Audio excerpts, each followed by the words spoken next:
Commodores come into the football game with a record of 8-2, looking for their 9th win for the first time since 2013. Vanderbilt won the toss, deferring to the second half. Kentucky will receive the football.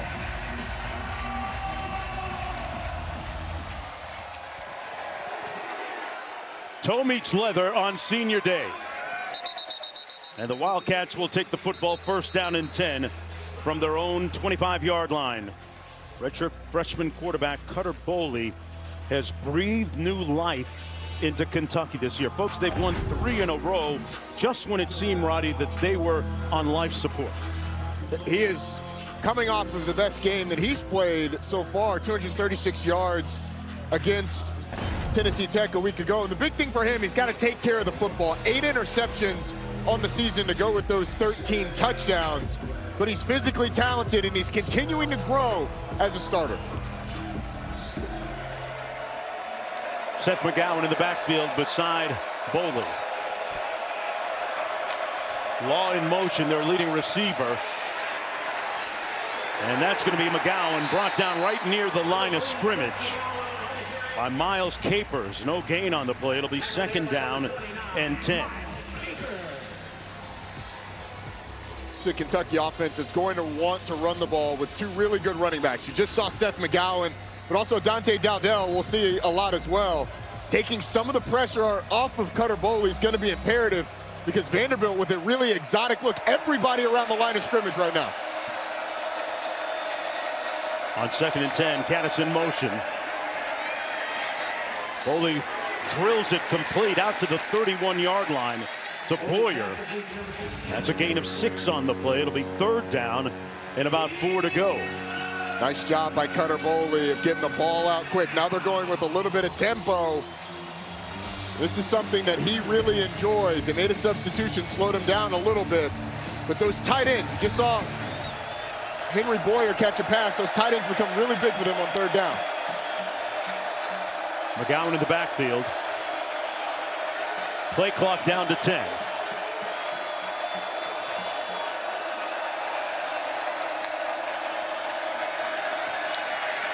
And Boley's going to take off, lunging for the first down out to the 36-yard line. Langston Patterson, one of those seniors playing in his last game, makes the tackle, but a gain of 5. So they've got these 2 linebackers mugged up in front of the center. They vacate, and that leaves a big space in the middle of the field for Cutter Boley to step up to the pocket and be able to get the first down. He's not an overwhelmingly athletic runner, but he is functional, and when he can climb in the pocket and go north, he can become very dangerous.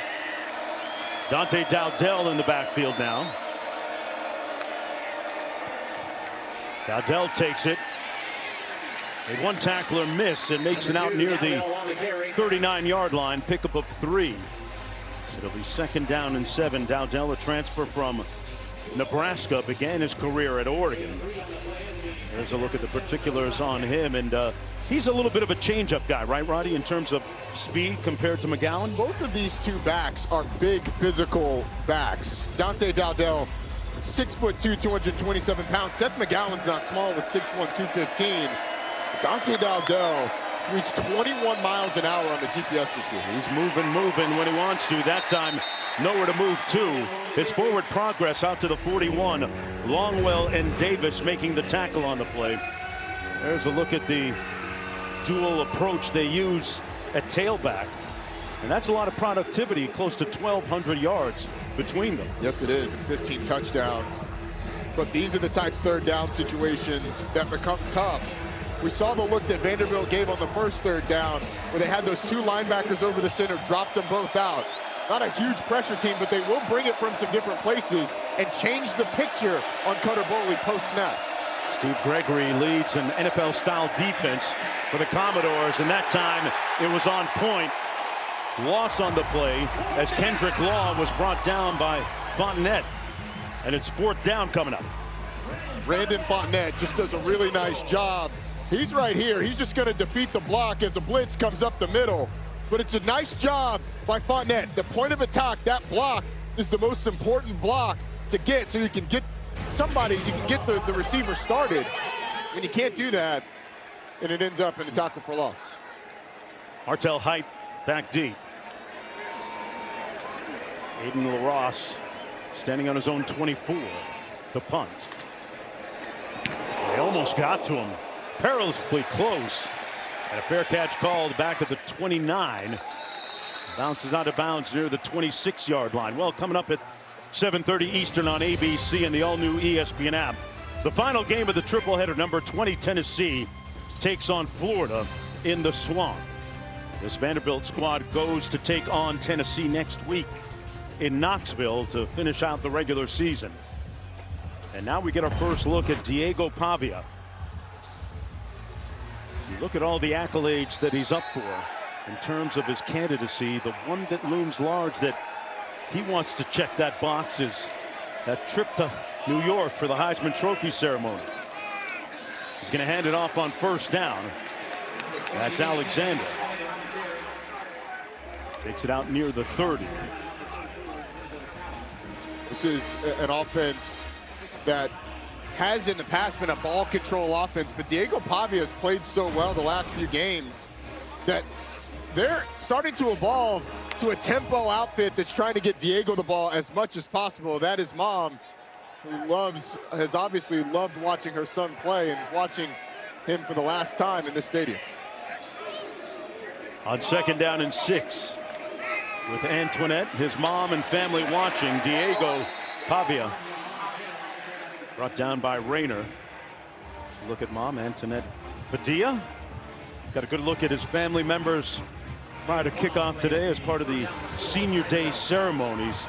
And you talk about a guy that is beloved beyond campus. His sister in attendance as well as his 2 brothers.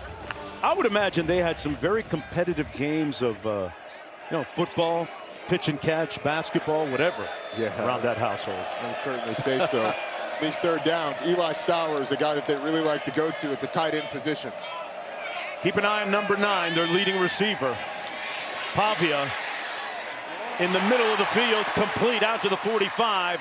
Cedric Alexander comes out of the backfield to move the chains for 14 yards. We really watched him at practice yesterday. He was special. He was. It's a really nice job of maneuvering in the pocket and throwing an accurate pass. You mentioned special. I mean, I don't know if the ball hit the ground when Diego Pavia was throwing it yesterday at practice. Talk about locked in on a Friday. He absolutely was. And that showed it. Maneuverability in the pocket, ability to deliver an accurate football. First and 10 out to the 45 on their opening drive. Pavia over the middle again, connects down to the 42-yard line. That's his other tight end, Cole Spence. He and Stowers make up a potent attack there, a gain of 12. This tight end room is really good, and it's balanced. And Cole Spence is one of the guys that makes the offense go. It doesn't always show up in the stat book, though. Only 10 catches on the season coming into this game. That is 11, but the work that he does from a blocking standpoint, this offense is invaluable, and it lets them move around. Eli Stowers, the excellent sort of flex tight end, everywhere. From the 43. Backs out of the offset eye.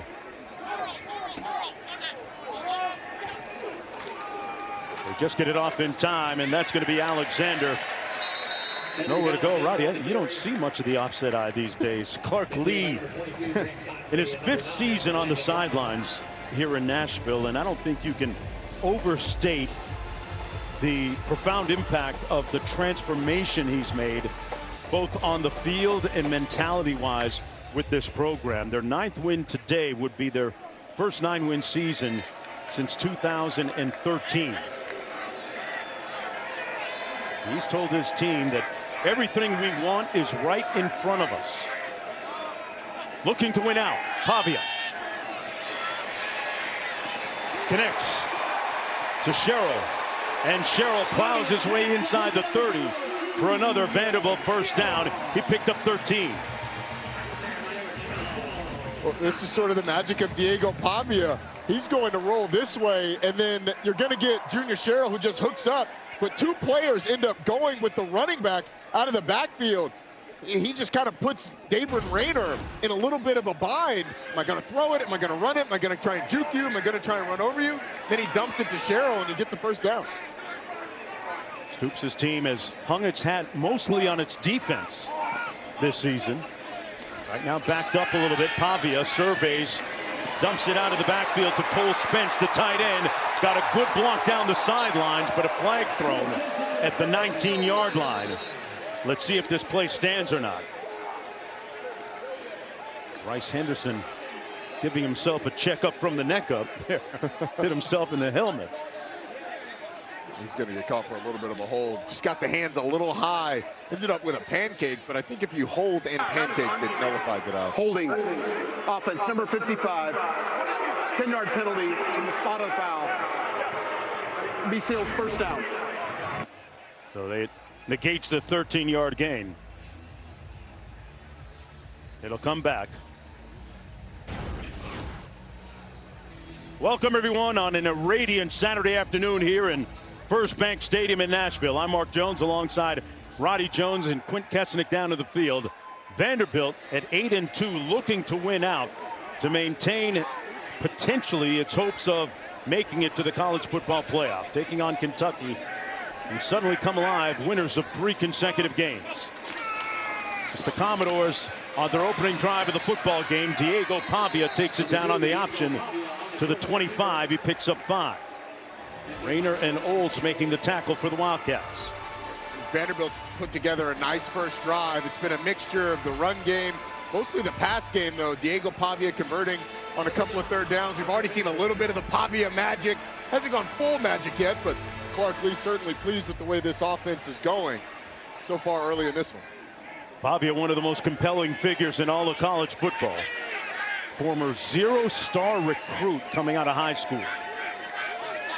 Looking at 2nd and 6. Keeps it himself, and he's brought down at about the 22-yard line by Rayner. Well, the Commodores are going to be scoreboard watching. Miami tacks on a late touchdown to win it 34-17. But Roddy, they need some help even if they do win out, right? They do. The thought that a 10-2 SEC team could be left out of the college football playoff at the end of the season was unfathomable at the beginning of the year. But that's what Vanderbilt's staring down the barrel of, sitting there at 8-2 right now, but number 14 in the CFP rankings. So they're going to need to be watching what happens in that Oregon-USC game. And they need BYU and Utah to lose likely down the stretch to get up to what looks like you're going to need to get to number 10. Facing a 3rd and 3, Pavia on a predetermined quarterback run gets back to the line of scrimmage, but short of the first down. Sets up 4th down and 3. 4th down for Vanderbilt. I wonder if Vanderbilt will go for it. The offense staying on the field. It's interesting. We were talking to offensive coordinator Tim Beck about it yesterday. We were asking, why are the numbers on 3rd and short not as good as 3rd and mediums? He said a lot of the times we just sort of run the ball on 3rd and short to try and get the first down up the middle because we're going to go for it on 4th. This is one of those situations. They like to move Diego Pavia out of the pocket in these situations and always look for Eli Stowers, who lines up to the top of the screen. There he is, number 9. 4th down. Pavia pulls. It's caught right near the marker. Let's see where they spot it. Wow. It is right at the approximation line that we use, and they're going to give the Commodores the first down. Eli Stowers with a nice catch here. This is a tight end lined up against a corner, albeit a big corner in Grant. Grant just creates a little bit of separation and is able to get the first down by what seemed like the narrowest of margins. From the 19. 3 tight ends in the football game now for the Commodores. Fisher, Spence, and Stowers. Pavia on the quarterback draw, keeps it down to the 16-yard line. Let's go downstairs to Quint. Well, today in Nashville, they're celebrating a transformational senior class of visionaries led by quarterback Diego Pavia. This guy, they said he was too short. They said he was too cocky. An unknown in Nashville prior to his arrival, and he's become a national star, taking center stage. Why? Competitive excellence, charisma. He's a connector amongst teammates, toughness, and grit. He has been the catalyst for change who has elevated this program. one of the greatest stories in college football this year.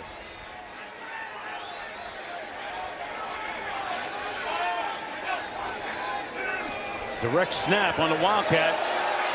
Some trickery. Pavia, well read by the Wildcats defensively. And now he's using his improvisational skills. The pass is caught at the 10-yard line by Sherrill. Roddy, there were a lot of moving parts on that play, man. Yeah, well, it started with Cedric Alexander as the quarterback. He didn't even catch the snap. It bobbled the snap. Yeah. Diego Pavia catches it. There's a fake reverse there. And then it just becomes backyard football.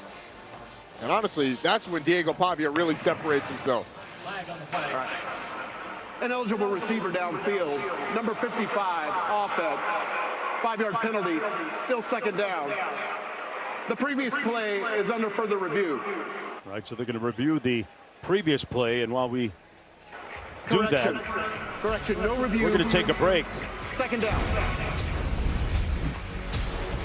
We're going to look at this. Oh, they're not going to review, we are told now, on the catch, and we're going to stay right here. Let's bring in Jerry McGinn, our rules analyst. Jerry, tell us procedurally what's happening right now. So the ruling on the field was originally a catch, but the foul was ineligible receiver downfield. So then that wipes out the catch, and it's going to 5-yard penalty. So that's why there's no review. Game clock operator, please reset the game clock to 2 minutes, 15 seconds. Yeah, so 2 minutes, 15. They get number 55, Bryce Henderson, on the penalty. Signal. Can't tell exactly where he is, but with the scramble drill going on, I mean, there's offensive linemen downfield here. You got a couple over here. So that's what I think they're going to get. Or that's obviously where they got the penalty from, but the catch, no catch doesn't matter. They fake the jet sweep, setting up the screen. Complete to Stowers, but nowhere to go. Well read by Grant Godfrey. It's going to set up a long third down now for the Commodores inside the red zone. No gain on that play. Under 2 minutes to go here in the first. This is a secondary for Kentucky that's really banged up at the corner position, at the safety position.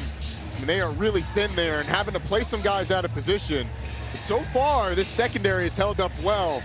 Where the last few times out in SEC play against, they have had some issues at times. They did a nice job against Florida, nice job against Tennessee Tech. Tennessee was really able to take advantage out in space against his defense. Looking at third down and 12. Pavia on the play fake into the end zone. Got a man.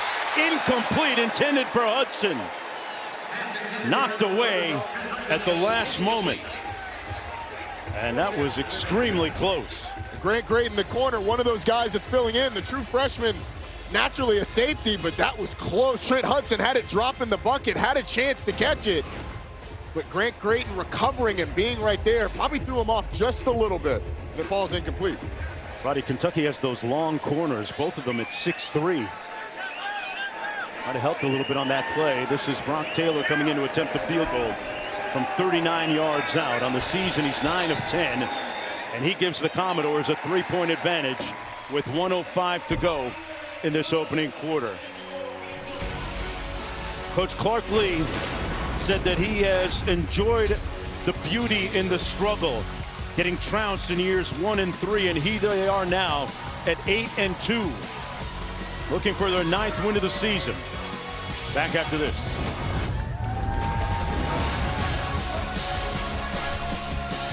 Well, the autumnal hues cascading across the landscape here in Nashville, Tennessee. Boisterous crowd on hand here. Mark Jones alongside Roddy Jones, Quinn Kesnick down to the field. Roddy, Kentucky's won 3 consecutive games. What would win number 6 mean beside the obvious, a bowl berth in the big picture? It'd be huge for a program that really stumbled out of the blocks. Oh, boy. Didn't get the requisite yardage to get the first down on 3rd and short. Continue what you were saying, and what big picture? I mean, it's a 3-game win streak that they're on. To get them to 5-5, it would mean finishing strong. And obviously, you never quite know what's going to happen in a rivalry game. They have Louisville next week. Louisville team that took it on the chin today against SMU. So you don't want bowl eligibility to come down to that game. Right. Rivalry games are notoriously crazy. So it would be huge for Mark Stoops.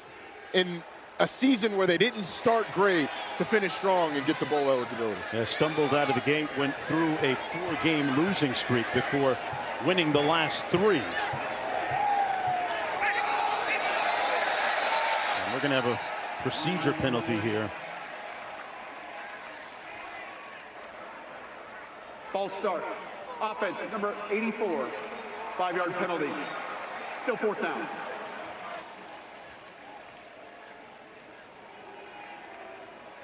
So they'll push it back a little bit to the 25-yard line. Aiden LaRosse punting from his own 15. An end-over-end moonshot and a fair catch called by Height all the way back at the 24-yard line, but we have a flag on the 51-yard punt. So hold on a minute.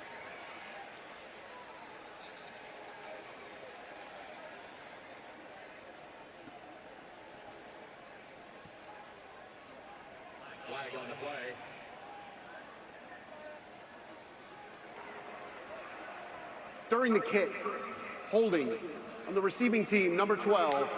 The 10-yard penalty will be enforced from the end of the kick. 1st down. Timeout. So Kentucky will have the football. You know, folks, this used to be a big rivalry game because of the proximity of the 2 cities and campuses, and look at how competitive they've been over the last 10 games. Hopefully we get that this afternoon. Back after this.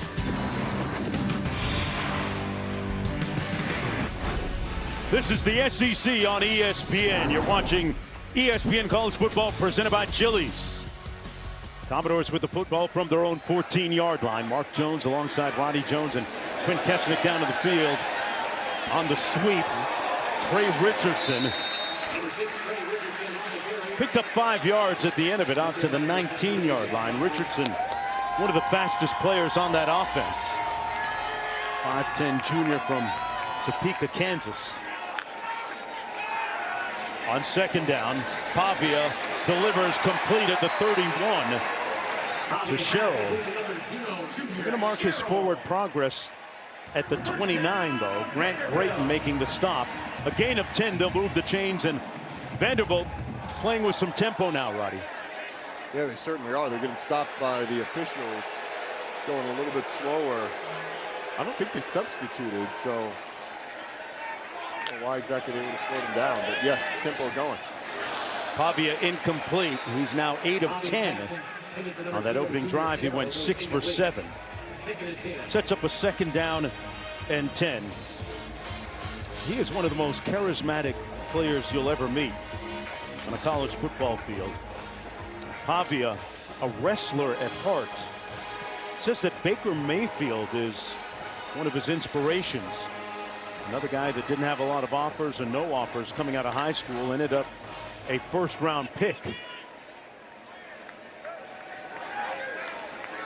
Similar size?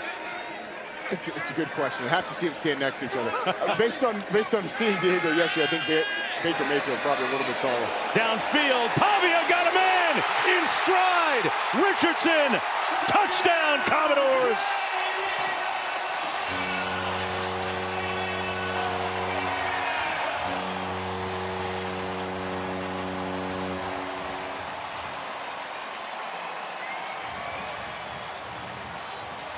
Well, he spun that thing like Baker on that throw. That's been the thing that's been most impressive this year about Diego Pavia. On the left side of your screen, Trey Richardson is one-on-one with Junkies Hardaway. Just runs right by him. The 6'3", 193-pound corner can't keep up with the speedy Trey Richardson. And it's an absolute dime thrown by Diego Pavia. His ability to complete passes down the field consistently, the confidence that he's throwing the ball with, that's where he's come the furthest in his development between last year and this year.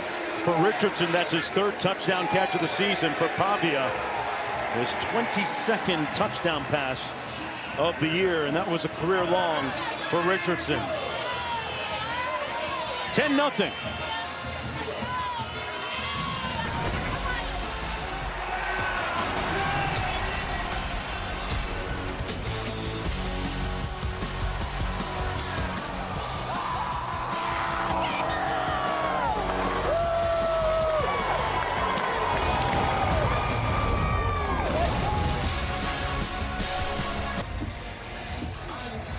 Kentucky offense that has really been stuck in the mud so far in this game. Vanderbilt controlled the ball for most of that first quarter, so they haven't been able to get in the rhythm. The Vanderbilt defensively, coming off their worst performance of the year, has been really good so far in this one. Boley's going to hand it off to Dowdell. And Dowdell stopped up right near the line of scrimmage by Bryce Cowan.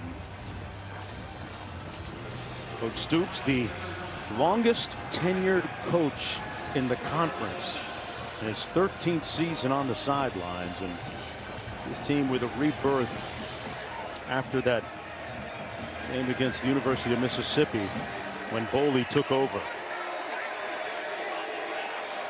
12.5 minutes to go in the half. 3 receivers out to the bottom of your screen, including Kendrick Law. They go empty. Boley fires incomplete.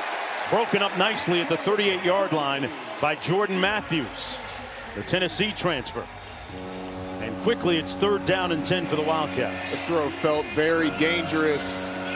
Just barely got over Randon Fontenette. And Fred Farrier not quite able to haul it in on the sideline. The inability to run the football and the lack of efficiency on 2nd down just put them in a number of 3rd and long situations, or 3rd and certainly not advantageous situations. And these are where the freshman Cutter Boley has to take care of the football. He's 3 of 4 so far for 11 yards.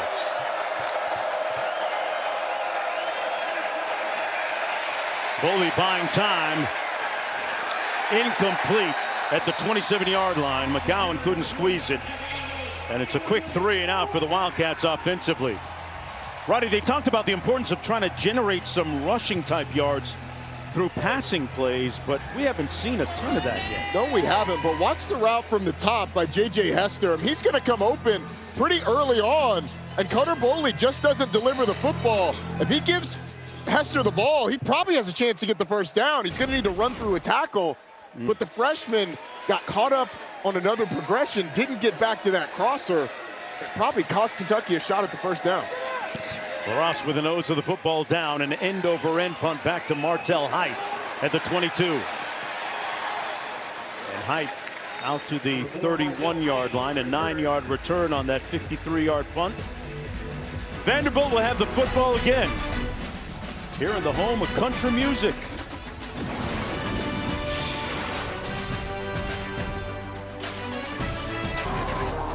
And when he arrived on campus, he told head coach Clark Lee, "I look forward to coming to Vanderbilt and winning a championship." Those were his first words in his first meeting. Gets it out quickly. Pass complete to Richardson, who scored on that 71-yard touchdown connection a moment ago. Bobby and his family, you know, it was interesting, Roddy. He carries his entire family and his entire hometown with him. Yeah, and in large part, he's carried this program with him as well. Certainly, he's not the only one, but the face of Vanderbilt has to perform every week. Pavia completes another one at the 39 to Eli Stowers-Q. That's his roommate. Down to you. His energy was very apparent yesterday in practice. You walk in their indoor facility and you can spot him a mile away. You're like, that's the quarterback? Wow, he's 5'9", but his energy, his enthusiasm, and the way he rallies his troops. He was locked in yesterday. He is locked in today. He plays with emotion, and he just kind of exudes this incredible confidence, Mark. And I think his teammates are all in 100% behind him. Yeah, you can see it, Quint, and you can feel it when you're in the practice facility. Great connection between coach and quarterback, which is always important. And Mark, on that last play, Vanderbilt called for an illegal man downfield, so that wipes out the game, puts them in 2nd and 11. They got Bryce Henderson, the tackle, once again. So they back it up to the 30. Stowers in motion. Pavia is going to be sacked back at the 20-yard line by Humphrey Grace. Humphrey Grace and Khalil Saunders providing pressure up front all year. Yeah, Mikey's Humphrey Grace is just going to go right inside Bryce Henderson, the tackle, who sets hard on the outside, and it just opens the door for the defensive end to have a free run at Diego Pavia. And now a 3rd and long. Kentucky's got an opportunity to get off the field on a 3rd down. That's Humphrey Grace's 3rd sack of the season. 21st overall for the Kentucky defense.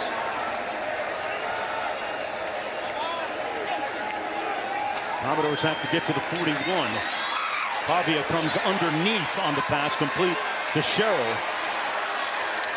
Sherrill fighting, but coming up about 7 yards shy of the 1st down. So it'll be 4th down after that 13-yard gain. Landon Watson making the tackle from his linebacker spot for the Wildcats. And Kentucky's defense will get off the field. The player's slow to get up there for Vanderbilt. Looks like Bryce Henderson. On 4th and 8. Going to pay a few bills and come right back. Right back here, guys. It's 4th down and 8. Law back deep for this punt for the Wildcats. This is the first punt today for the Commodores.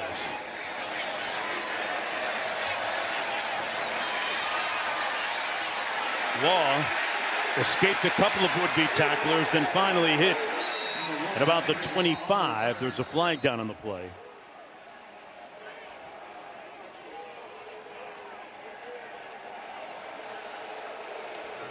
Kind of looked like the knee of Kendrick Law might have been down after the first contact. Yeah, I wasn't sure either. From 3 stories up, it's tough to tell. During the kick, holding number 16 to the receiving team. Half the distance to the goal from the spot where the kick ended. 1st down. Well, for 20 years, Allstate has celebrated every field goal and extra point made at participating universities by donating to the university's athletic scholarship fund supporting all student athletes. Thank you, Allstate. Well, Kentucky's longest play of the game so far, Roddy, is 8 yards. Where do they go to get something explosive here? Well, Seth McGowan has been and Dante Dowdell have been a big part of creating the explosives from the running back position, but you have to stay dedicated to it. Kendrick Law is another guy who consistently does it.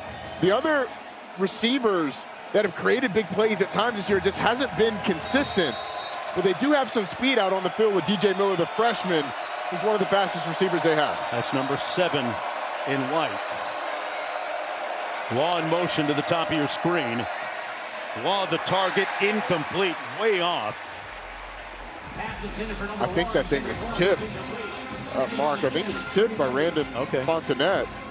But as you can see, a lot of blue in the stands here. Somebody sold their tickets, man. It's a short drive.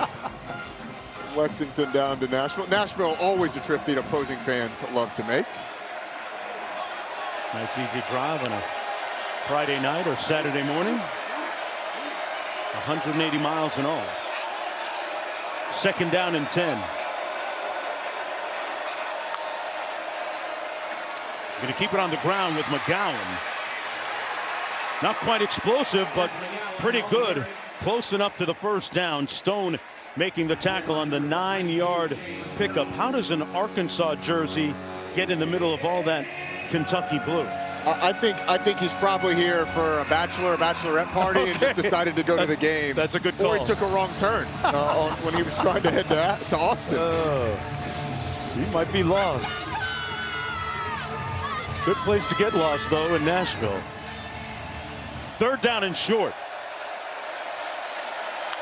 McGowan, the deep back out of the eye. Pressure. Boley on the move. And the pass is going to be ruled complete to Cameron Miller for the 1st down.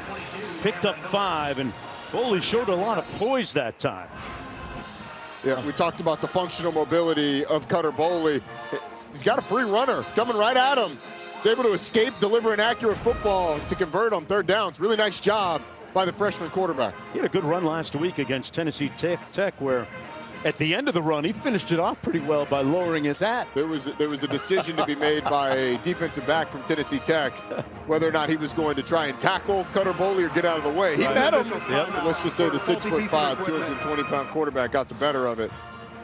Cutter Boley's an interesting story. A local guy from Kentucky, grew up about 15 minutes from campus in Lexington there. His sister Aaron is former 2016 high school basketball player of the year, played collegiately at Oregon, from a very athletic lineage and family. Pressure coming. McGowan going to be brought down behind the line of scrimmage at the 19 by Coot.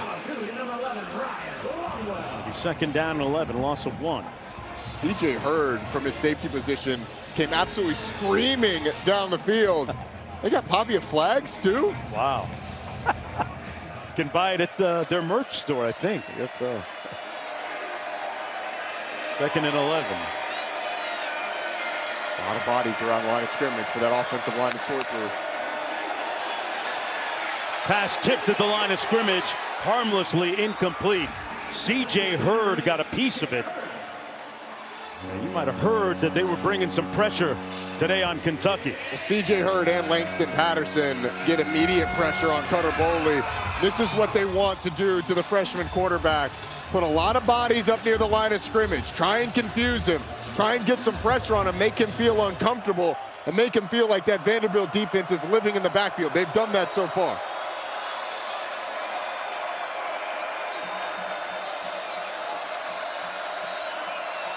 Third and 11, blitz coming.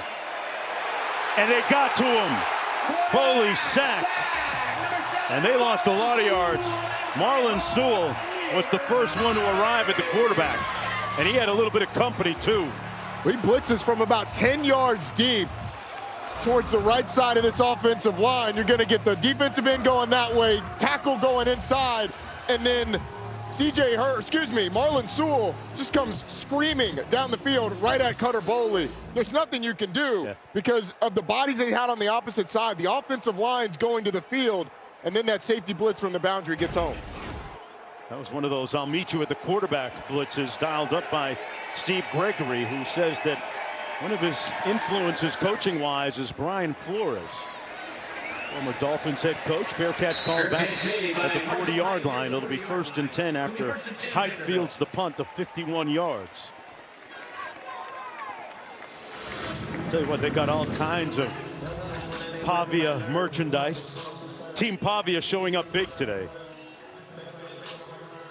That defense is showing up big. Yes. I mean, it's a defense that, as we said earlier, is coming off their worst game of the season against Auburn. They gave up 563 yards. Allowed Ashton Daniels to get out of the pocket, make some plays with his legs. They gave up big plays in the run game. And Steve Gregory's defense has done a really nice job confusing the freshman quarterback early in this one. A.J. Newberry in the backfield for Vanderbilt.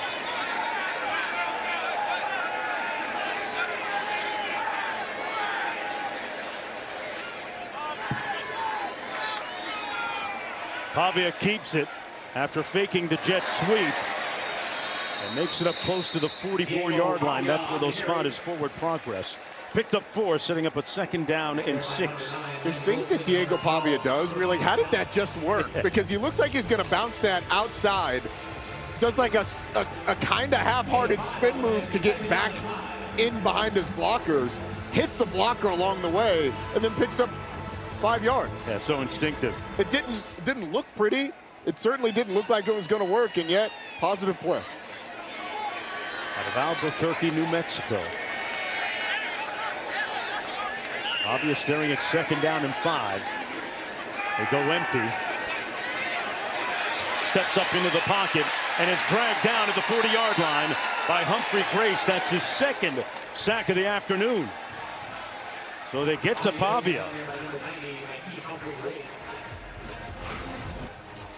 The pocket actually ends up being pretty good, but the pressure comes off that right side after Diego Pavia is looking and looking and looking down the field.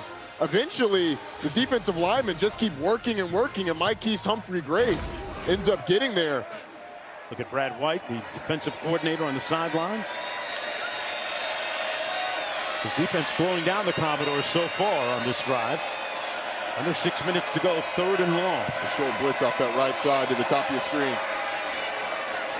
Pavia delivers a dart complete. 1st down to Trent Hudson.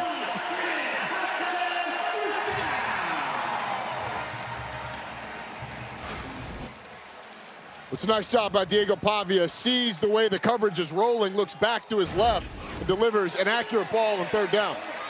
Comes underneath this time. Passes to complete to Newberry.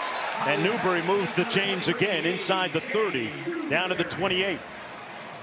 This offense with a little bit of rhythm now, going with tempo, 12-yard gain.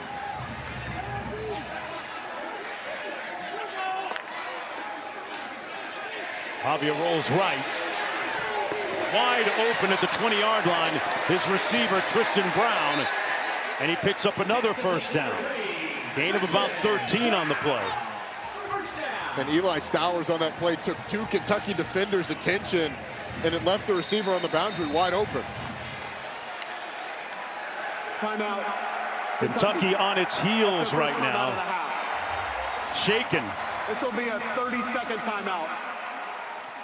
1st and 10 Commodores. Hey, this week on Sunday NFL Countdown live from Kansas City before the Colts Chiefs AFC Showdown. Plus, inside the 48 hours with LA that saved Baker Mayfield's career.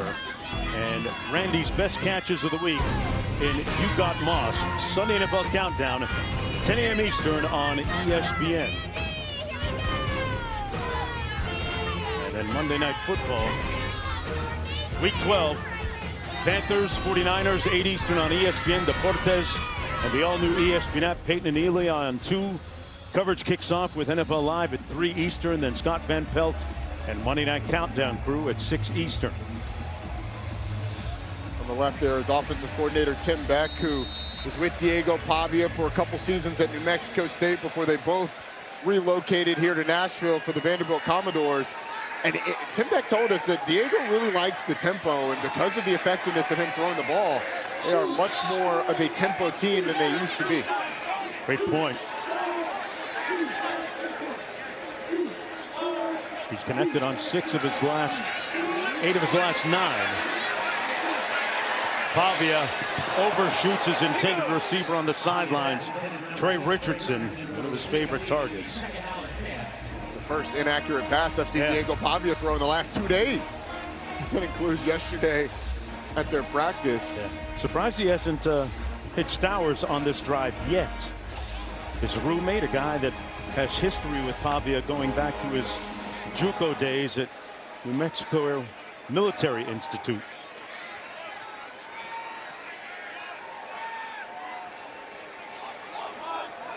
From the 15. Pass complete. Caught by Richardson. Did he make it? Touchdown, Commodores!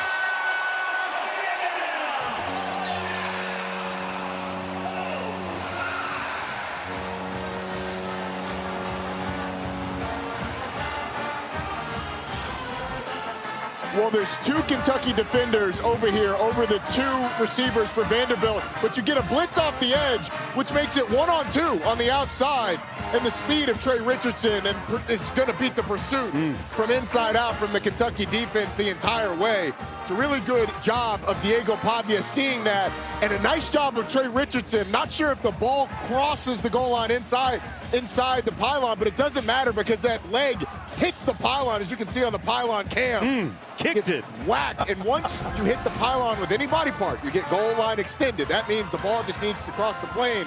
Doesn't necessarily have to be in the field of play. Now you sound like Jerry McGinn. Well, I've been hanging out with Jerry all year long.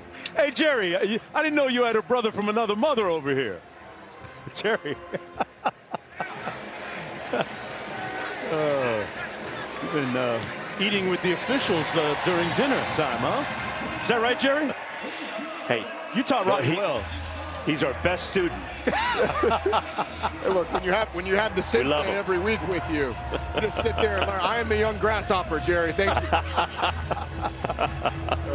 You're the best. Oh man! First rushing career touchdown for Richardson on that dash to the end zone, and the numbers continue to mount for Pavia and that Commodore offense. I think obviously this Vanderbilt offense has been excellent so far in this one. The one punt, they got bogged down and kicked the field goal once, but you had the big play to Trey Richardson down the field, and then the lateral that ends up in a touchdown. This Vanderbilt defense, though, has been smothering so far. It really feels like Kentucky's going to need a big play. But if Diego Pavia keeps performing, he's going to do exactly what he asked us yesterday. Which was, what's it going to take, Roddy and Mark, for me to get to New York? We just said, hey, man, keep balling out. The numbers you've been putting up the last couple of weeks have been tremendous. You keep doing that, and it'll take care of itself. Yeah, we don't need to gas him up. He's doing it on his own. Take a look at some of the notable Heisman candidates. Mendoza. You look at Diego Pavia's numbers compared to the other crew, and they stand up with anybody across the country. But Julian Sayin and Fernando Mendoza's teams are undefeated, so they get a little bit more hype. But then you add what Diego Pavia does in the rush game, and it's more than a Julian Sayin or a Fernando Mendoza. You know, I think he, Haynes King from Georgia Tech, those are two guys kind of on the outside of the Heisman conversation that should be squarely in it. That's a lot closer than it seems. On the receiver screen, Hester with perhaps the longest play of the game for Kentucky picks up the first down. Q, you got a little bit more on that Heisman candidacy. Yeah, if you're Diego, you got next week's game in your back pocket. You're going to Knoxville, Tennessee afternoon game that's going to be seen by a lot of the nation. There aren't very many big-time games next Saturday. He'll be one of them.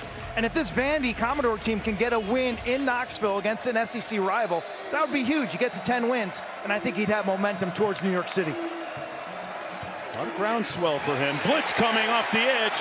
Boley took the first hit and delivers a dime and a strike to Willie Rodriguez for the first down.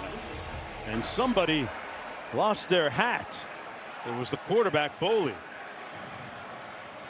And he's writhing in pain right now.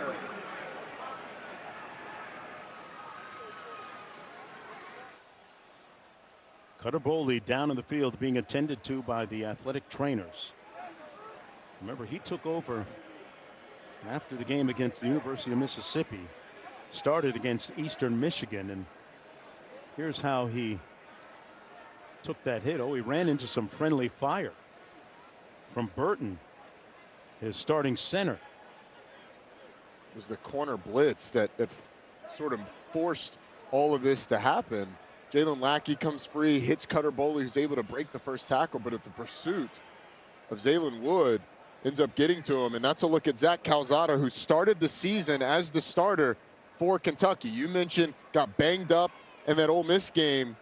So Cutter Boley's taken over and never given that position back. An experienced guy who started his career at Auburn before, at Texas A&M before going to Auburn, 2 years at Incarnate Word for Zach Calzada.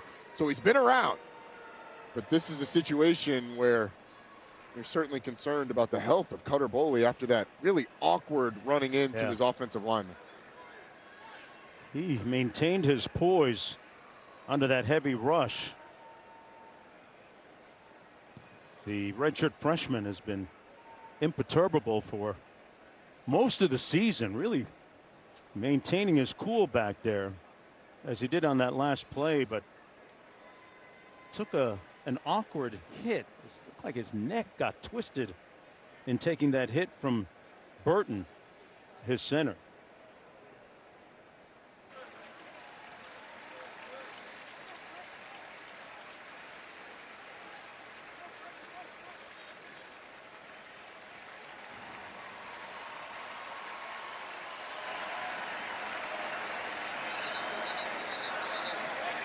Young man said, and I quote, "It just means more to be at UK for me because I want to rep the people of this state." You certainly admire his toughness. Took a big shot there. This is not a sport for the faint of heart. No, it's not. Not even if you're a quarterback and all the rules are there to protect you. Yeah. I talked about what it means and how much it means to him. That's him. As a young child, what was he, 5 years old here at the time in this picture? Taking in a UK football game? It's about that. It's a big 5-year-old. He's a big college football player now. Freshman too. Hopefully he's able to work his way back into this one. On the flea flicker, on the first play, Calzada into the end zone. Incomplete. So they took a shot to J.J. Hester on the flea flicker, but C.J. Hurd was back there in coverage. It's a really nice job by C.J. Hurd, who had a lot of ground to cover to get over to J.J. Hester. I like the aggressiveness of the offensive coordinator, Bush Hamden. Unfortunately, just a little bit off on that throw, trying to catch Vanderbilt off guard. They almost had it, but a nice recovery by C.J. Hurd. Sets up second down and 10. That was their first play in Commodore territory. On the receiver screen, nowhere to go. Well read, well deciphered, well dissected. Mark Davis, the first tackler there to bring down DJ Miller. Sets up that 3rd and long. Once again, it's the ability on the outside by the corners, the physicality to see it and to break on it. Jalen Lackey, who's been all over the place. Excuse me, that was Mark Davis, as you said. But it sets up the 3rd and long. Vanderbilt's brought pressure at times. Zach Calzada's in for his 3rd play. Will Vanderbilt heat him up? Try and make him make a quick decision. Defensive coordinator Steve Gregory is bringing a little bit of pressure. Calzado downfield. Picked off at the 25. It'll come back the other way. Commodores with the turnover. Colby Taylor had a beat on that, and it'll come back to Vanderbilt. Well, they rotate the coverage on him. Colby Taylor starts at corner and then works back in a cover 2 safety and then breaks on the football. Zach Calzada thinks he's got an open receiver, but Taylor puts his foot in the ground, drives on the ball, and what ends up being a pretty ambitious throw turns out to be a pretty disastrous throw as Vanderbilt picks it off.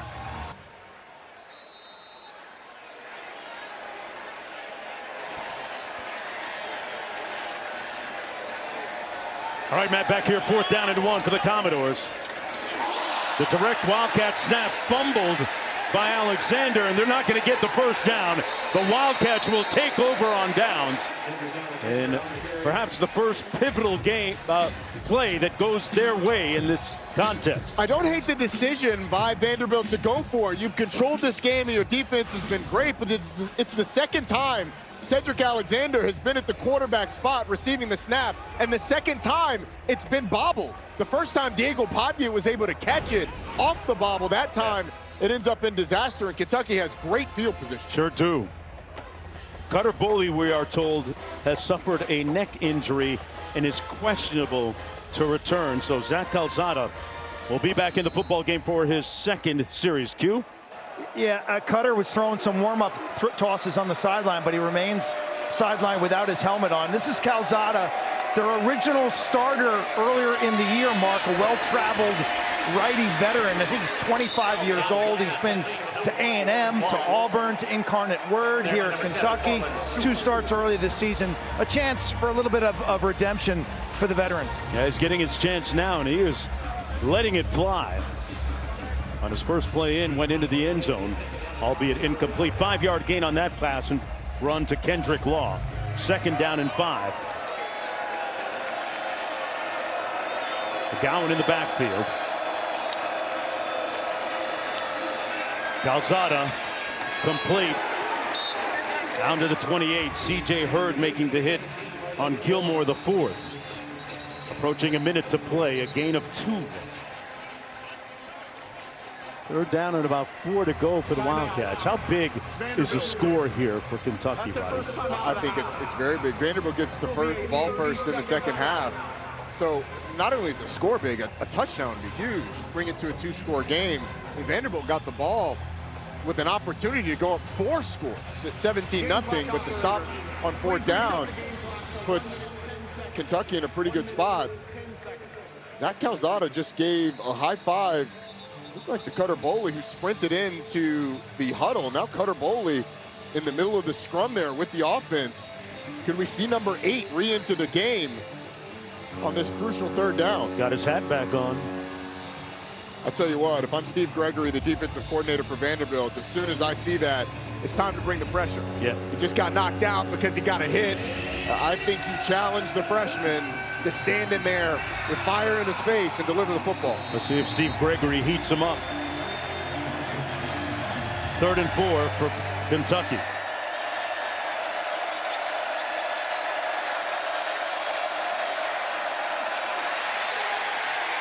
Boley's going to be stopped short by Sidnor. And it'll be 4th down coming up. A loss of 2 on the play for the Wildcats. Let's see if they're going to leave the offense on the field or not here. That was yet another play where Steve Gregory didn't bring the pressure, but he did change the picture on the back end. That coverage started out looking like it was going to be cover 3 with a safety in the middle of the field. They end up having that middle field safety sprint to the half, a corner drop back to the other half. Completely different picture post-snap from what it looked like for the freshman pre-snap, and I think that's why they end up forcing the 4th down. Good work. Hey, there's the Taco Bell Live Más student section. Only one student section can claim the title of Live Más Student Section of the Year. Who will take home the trophy this year? I want to get back to Steve Gregory and his signature quote-unquote exotic blitzes. What do they look like? How would you characterize an exotic blitz? An exotic blitz is when you have a blitz come out of a formation that forces communication. So typically there's some sort of stunt, someone coming from the second level, and it forces the offense, particularly the offensive line, to sort it out in real time and confuses the quarterback because what he sees before the snap doesn't match what he sees after the snap.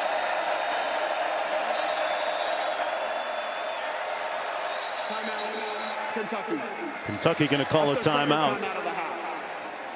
Be a 30-second timeout.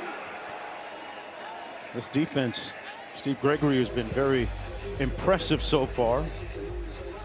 Coming off a game against Auburn that was a little bit more high scoring than the one that we're watching right now. But does their defense have enough to carry them to their goal, do you think? Well, honestly, the offense is so good, the defense doesn't have to be great. Okay. The defense just has to be better than they have been the past 2 games. And during the bye week, Clark Lee and Steve Gregory talked a lot about communication and maybe simplification. That pro style that Steve Gregory has means that you are checking to every motion that goes across the formation. You're changing coverages and fronts. Some of that stuff may not be needed. Just get your cleats in the ground and play, and that's what they've done today. Jacob Coway, 12 of 15 on the season. This one coming from 47 yards out.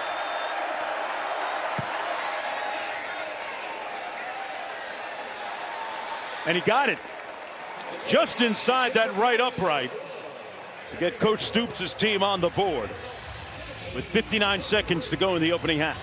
So Kentucky looking for their 4th win in a row. Keep riding a little bit of momentum. Now let's take a look at this week's college football playoff rankings, brought to you by Verbo. Important to note that the 2 teams outlined in gold, Miami and Tulane, have to win their conference. Miami has a minuscule chance of making the ACC championship game and would likely need to earn its berth to the college football playoff through an at-large bid. To do that, they probably need the first 2 teams out. BYU, Utah, maybe some ahead. Alabama, Notre Dame, probably need a couple of those to lose. Although the eye test, I think, is what has held Miami back to this point. And I would say 34-17 winners today. Yeah, they were up a big in that game against Virginia Tech, and they let Virginia Tech get back into it, which has kind of been the recipe for Miami this season. But the other one, Miami fans keep talking about Notre Dame. Notre Dame was I hear it all the time. Yes, you do, living in South Florida. Notre Dame was up 35-0 against Syracuse, having run 5 offensive plays. I would say the eye test on that one is certainly being checked. Style points. I get it. Right here it's 17-3, and Vanderbilt with an outside chance still, perhaps making it to that aforementioned college football playoff. They need to win out and get a bunch of help as well. But either way, they are trending towards a great finish and a spectacular season. There's a look at the numbers today for Diego Pavia. Think about it. No offers coming out of high school. Started off 3rd string at JUCO. Beat out. One of the guys he beat out along his path was Eli Stowers, who's now his tight end, was with him at New Mexico State. Funny, talking to Diego yesterday, we asked him about that quarterback competition between he and Stowers. He said, I beat him, no doubt. Also, he owes me money because that forced him to switch to tight end, where he's going to make the NFL and make a ton of it. Yeah, he's looking for his percentage. Pavia gets it out quickly, complete to the 29. That's Richardson. Man, he has been pretty much uncoverable so far. And Mom's got the t-shirt made already. 8-yard pickup on the play for Richardson. They might want to start booking some plane fares for Team Pavia. Running circles around that defense and delivers a pass. It's complete to Cedric Alexander. Mom loves it. Plays like that are where the Johnny Manziel comparisons come in. Okay. Spinning around in the backfield.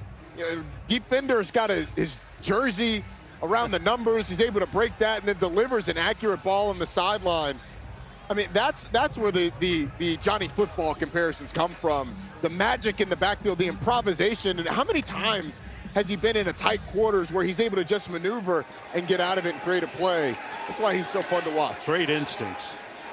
11-yard pickup, 17-3. Perhaps looking for another score before the end of the half. Downfield, caught, complete. They call him Diego Pavia. The remix to Richardson.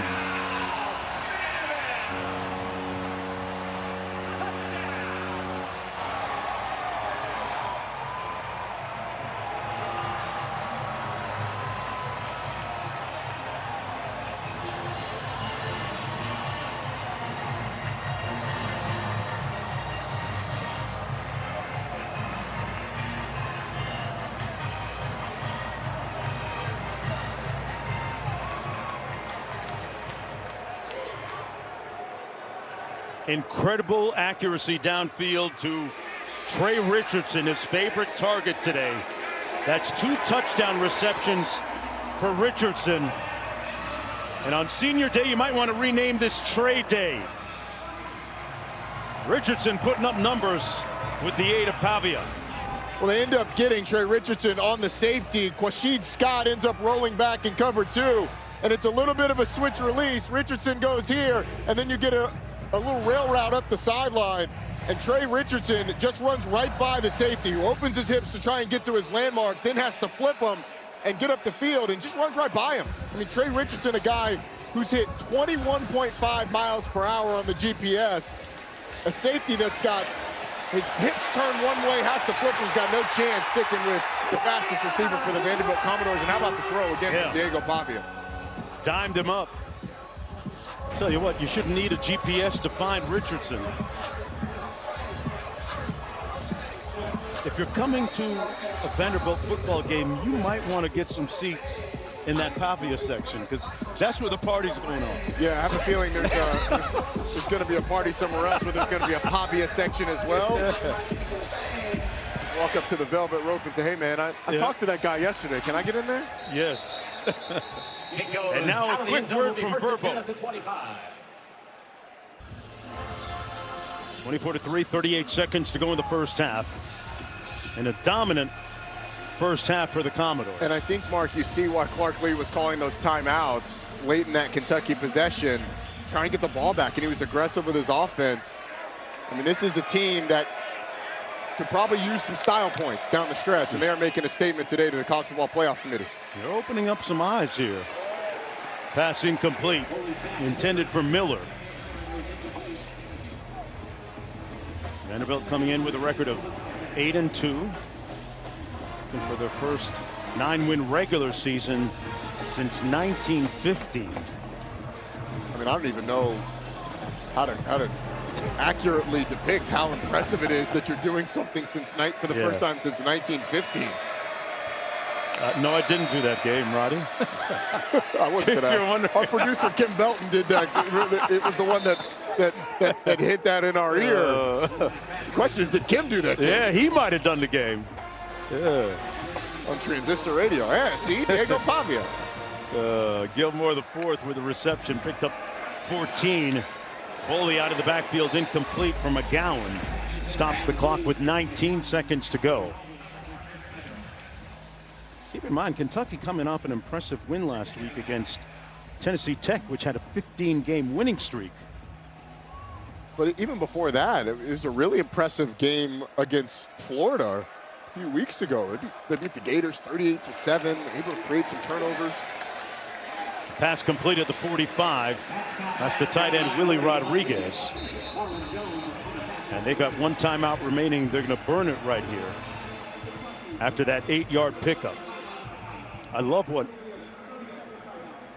Coach Clark Lee said to us. Said he remembered getting bludgeoned in years 1 and 3, and then connecting with the players who stayed and invested to share the defeats and exuberance of victory. Extremely impressive in our time we spent with him yesterday. He's unbelievably impressive. There's a reason why his name's being thrown around for jobs around the country. Vanderbilt fans certainly on pins and needles to wait to see, make sure Clark Lee, a guy who played here, is invested his blood, sweat, and tears in this place as a player, and obviously as a coach, to make sure they can keep him here long term. But talk about impressive coaches around the country. I'm not sure there's many more impressive than Clark Lee with what he's done and the way he's built it. And the vision to go and get Tim Beck and Diego Pavia and Jerry Kill from New Mexico State has changed his program. That pass complete at the 48-yard line to Rodriguez again. Hey, the most impressive part of it for me with Coach Lee, any coach that can fast for 36 hours, Monday, Wednesday, and Friday, that's inner strength. No kidding. He told us all about how he told us the discipline and suffering in any arena can strengthen you, and that discipline to fast 3 times a week during the year and the suffering that comes from it makes every day a win. That's winning the battle against yourself. Pass incomplete, intended for Gilmore the fourth. I can get up to like 16 hours, you know, in terms of like 16 minutes of intermittent fasting. You mean halftime? Halftime hot dogs? Oh no, I'm already overdue. But let me tell you, yesterday he took us through a mock recruiting pitch. Yes. Told us about all of the different ways that he has built this program, and it's just so impressive because none of it is hokey. None of it's inauthentic. All of it comes from a place of authenticity. Got a whistle and a timeout Vanderbilt called, and let's go down to Q for more on Coach Lee. Yeah, I thought it was interesting. His dad, Clark Sr., a doctor for the baseball club here in Nashville, was at practice yesterday. And Clark, you can tell he's well-read. This is a guy who reads a lot of books on a lot of different subjects. Mark, but I love what you said. Said the best part of this journey here has been the hard part, getting bludgeoned, to submit, to pivot, to learn. It's been so rewarding to stay and hold the line and to be bedrock. And they've had breakthroughs because of that. And folks at home, you are watching this team break through. Talked to us, Q, about the path of least resistance. And he said, I used to hate the path of least resistance. And then I realized that I love it because it allows the people who don't need to be here to get out easily. And all that you're left with is those that enjoy the suffering and the pursuit of that excellence. Oh, look at that. Coach Tim Corbett in the building. Championship baseball coach. Vandy boys. 21-point lead. Wildcats taking a shot downfield, short of the end zone, and picked off at the 7-yard line by Martell Height. Martell thinking about big dreams, big ambitions, but brought down. And that's it.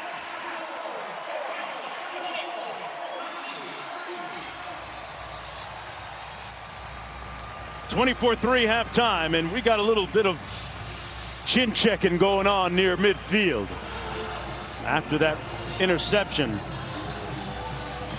This used to be, geographically anywhere, a rivalry game because of the proximity of the two cities, Lexington and Nashville. Kentucky would be well served to show that fight between the whistles. Facts. Big facts. But Diego Pavia in that first half, 18 of 22 passing, 279 yards, 2 touchdown tosses, both to Richardson.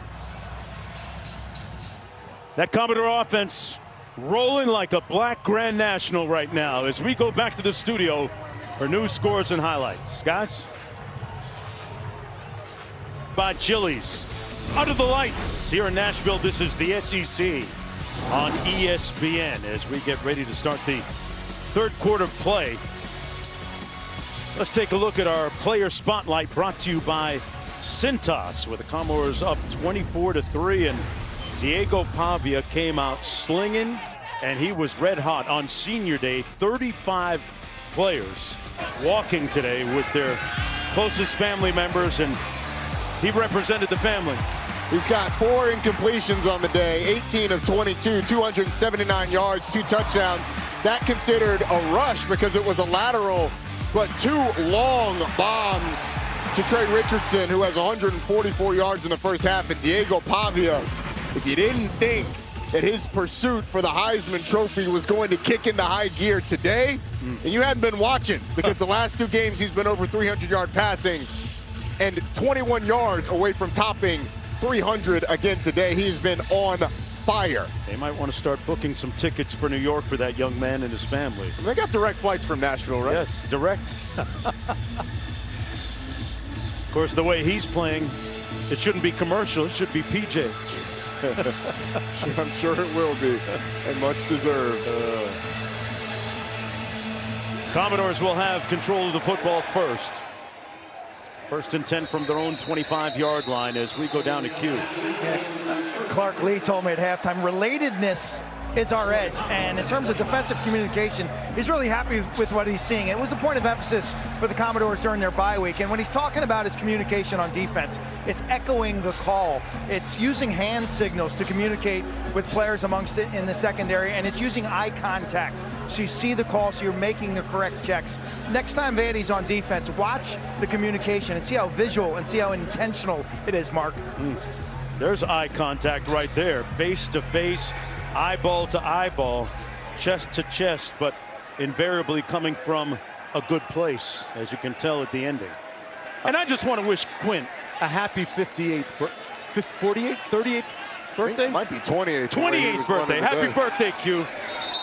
Nobody extricates information out of the locker from the coaches and players better than our partner, Quint Kesson. Happy birthday, brother. Mark, thank you. You set the standard. If my mom's watching in Woodstock, New York, love you, Mom.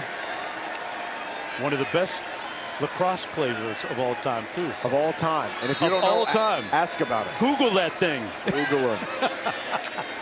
Have to give a shout out. It's also my wife Jackie's birthday today. Happy birthday to her. Come on now, really? Yes, sir. Hey. The heck you doing here with us? We got to work.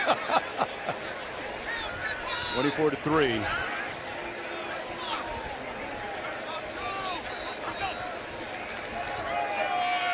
They run it into the boundary with Young, and he's bottled up at about the 20-yard line. Nowhere to go. Grant Godfrey making the tackle on the play. So Vanderbilt leading 24-3. They start up with the ball here in the third quarter. And you cold, partner? It's chilly. It's like 61 degrees. You brought out the big coat. Miami guy. I went from classy to ashy. You see how cold it is out here. But Commodores staying hot offensively, if nothing else. Yes, right? they are. I mean, Diego Pavia got off to such a great start in the first half. You would have to imagine they're going to continue to be aggressive. They run it between the tackles with Cedric Alexander. Picks up 4 yards on the play. Alexander came into the game averaging 4 yards per carry. I thought you were from Toronto, too. Well, I'm still stuck on the fact that you pulled out the I'm more Miami. I've spent most of my adult life in Miami. Okay. So, yeah, the blood is thinned out. And the time in Connecticut didn't help? No. Okay. Good third down for Vanderbilt Commodores. Yeah. Someone get Mark a heater. On the play fake. Pass complete to Gabe Fisher, and he's going to be right near that first down marker. Let's see what kind of spot they give him. He comes up hobbling. His leg got twisted up. Looks like he's just a little bit short. There's about 100 and left leg got twisted up big time. There's about 100 people on each sideline, and so that's 200 total, let's say. 199 of them would have come out of the game, but Gabe Fisher, the fullback, just limping around, trying to will himself there. Big fourth down, though. They're 1 of 2 on fourth down today. Made one earlier. Pavia going to keep it himself. Takes out his do-it-yourself kit and told a would-be tackler, you got to talk to the hand because my feet aren't listening. Cam Dooley got a stiff arm. We just saw how this guy got twisted up, and look at this block he gets on the edge. I mean, you talk about toughness. Clark Lee's going to love that. A former fullback himself, just enough on the edge to let Diego Pavia get to the outside. I mean, I would have been down for 6 months after what just happened to Gabe Fisher. Still limping around, but that's the toughness, the connectedness, the togetherness of this Vanderbilt program, wanting to give everything for one another. It's helped to make it a very special year here. Pavia rolls out and pulls. Pass was low but complete to Sherrill. They've been keeping an eye on scores in these various games, Roddy. I'll tell you, this score right here, keep an eye on it, because if Utah loses, it opens up a spot and you can inch up the rankings. Miami wins, Oklahoma wins, Oregon wins, but Vanderbilt doesn't have to make it all up in 1 week. Again, you're trying to get to that number 10 spot right now and then hope for no upsets elsewhere, but Vanderbilt making a statement with how it's performed as the number 14 team in the country. Pavia's connected on 12 of his last 14. Keeps it off the fake on the jet sweep and picks up the first down. Grant Godfrey making the stop on the play. Well, Tuesday night at 7 Eastern on ESPN and the all-new ESPN app, we'll have the exclusive reveal of the next college football playoff top 25 rankings. Reese and the gang will break it down from top to bottom, have coaches' reactions as well as live interview with the new committee chairman, Hunter Yurachek, the Arkansas athletic director. They'll also project the 12-team field. That's Tuesday night, 7 Eastern on ESPN. So far, it's been pretty chalky in the top 25. No surprises, huh? Pavia into traffic, incomplete, no flags. Intended for Alexander. Now there's a flag down back near the line of scrimmage.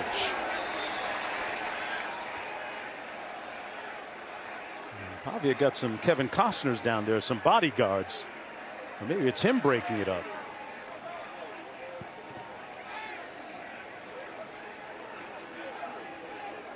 Pavia may have taken a hit. Let's take another look here.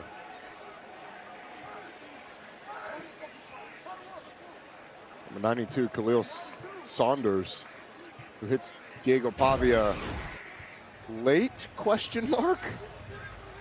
If this ends up being roughing the passer, I don't exactly like that call. We'll see, though. I'll reserve my judgment. It was interesting. Coach is telling us that Pavia has done a better job this year of taking care of his body, because last year he took a few more hits than he has so far this year. Personal foul, roughing the passer, defense number 92, 15-yard penalty, automatic first down. Yeah, I don't like this call. I think Khalil Saunders is going to try and bat the ball down, and it's a step right after the ball's thrown. I mean, he's 300 pounds trying to slow his momentum. Let's bring in Jerry. Jerry, what do you think about it? Rowdy, we may have to send you back to class. I like this. I like this call. He sees the balls away. He takes an extra step. He doesn't have to push him down. It's a good call. There's physics involved there. Like, I run into the guy, I'm going to fall down. Yeah, it's a lot of force. Force equals mass times acceleration. Oh boy, you listen in class. I remember when football was a tough guy sport. You and Jerry used to be friends, huh? That was quick. Jerry, he's the teacher for a reason. Doesn't mean I have to like his grades. On 1st and 10 after the penalty, off the fake, Pavia open at the 15, caught and brought down Alexander close to the 10-yard line. Another first down for the Commodores and another flag on that 18-yard gain.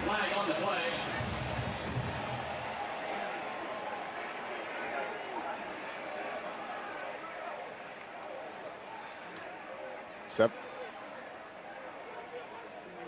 I think we're going to get number 70. After the play, unsportsmanlike conduct, number 70 of the offense. The 15-yard penalty will be enforced at the dead ball spot. The result of the play is a first down. It'll be 1st and 10. I actually thought they could have gotten Cade McConnell on unsportsmanlike foul for number 70. On sportsmanlike after the play or holding before the play. It does result in an unsportsmanlike conduct foul, which the second one would have him ejected from the game. But results-wise, that's actually the better of the two results, because if it had been called a hold, then it would have been 10 yards and replay the down. This one, they get the first down. They don't get the yardage, all the yardage, but still have first down out of it. Yeah. Sometimes you got to make a statement and plant your feet and say something about protecting your quarterback, even if the message is a little bit late. That's a great point. Could be, could not be. Clark Lee told his team, he warned him about the unsportsmanlike conduct penalties because the whole team got one against Auburn. But he said, I like a chippy Vanderbilt football team, and they have been that today.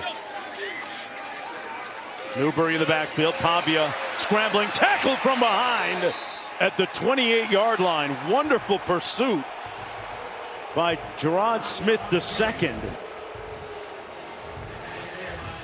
Boy, he ran down Pavia there. Yes, he did. A lot of momentum coming around the edge. Diego Pavia was trying to get a receiver open down the field. Pavia's looking, seems unaware that he's got a defender behind him. And then a little bit extra. Now that's, that one could have drawn a flag, although it's probably tough for the officials to see in real time. So that's their 3rd sack today. Setting up a 2nd and 12 now. Pavia steps up, runs it himself, got a first down and then some. Tiptoes out of bounds at about the 7-yard line. 1st and goal, Vanderbilt. We talk a lot with a mobile quarterback of the integrity of the rush lanes. The defensive line gets so spread out as Diego Pavia drops back to pass that not only is there a giant pocket, but there's huge lanes for him to step up and run into. And that is not a guy that you want to give lanes to because of his creativity, mobility, and vision when he's running the football. Picked up 21. Down to the 7.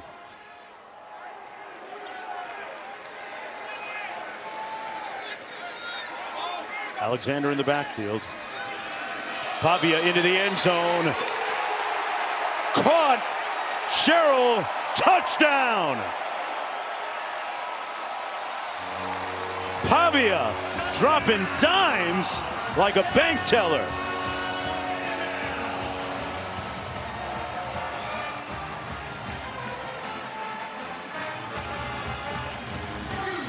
You talk about a tight window. I say there's no defense for a perfect pass. You couldn't have walked this thing to the corner of the end zone any better. There's imagine there's a bucket on the pylon. If Junior Sherrill's not there, that thing goes right into the bucket on the pylon. There's no defense for this. It's a perfect throw to Junior Sherrill. One of the most beautiful throws that we've seen from Diego Pavia today. Come on now. And that's what they talk about when they say drop it in the bucket. Quarterbacks practice, you go and you put a bucket or a trash can in a spot to show where you're going to throw it. Diego Pavia's been dropping it in the bucket all day long.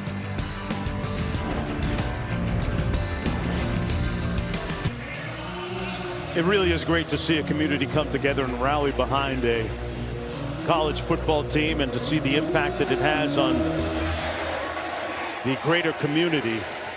Pretty remarkable sometimes, and that's the story here in Nashville. And you can see some guys making plays and making contact after the whistle now, Roddy. It's getting a little bit chippy down there. It is, and it started before halftime, and I said somewhat tongue-in-cheek, but also fairly seriously, that Kentucky should show that same amount of fight between the whistles. And what Vanderbilt has to do now is find a way to continue to play with that edge without costing your team and allowing Kentucky more opportunities through you doing stuff after the whistle. But Kentucky channel some of that energy into getting first downs and points. See the huge discrepancy in yards gained tonight. They run it into the boundary with McGowan. And McGowan will pick up about 4 yards on the play. It's an interesting story with McGowan. Jay Boley was the running back coach. He was the running back coach at Kentucky. Recruited McGowan when he was at Oklahoma.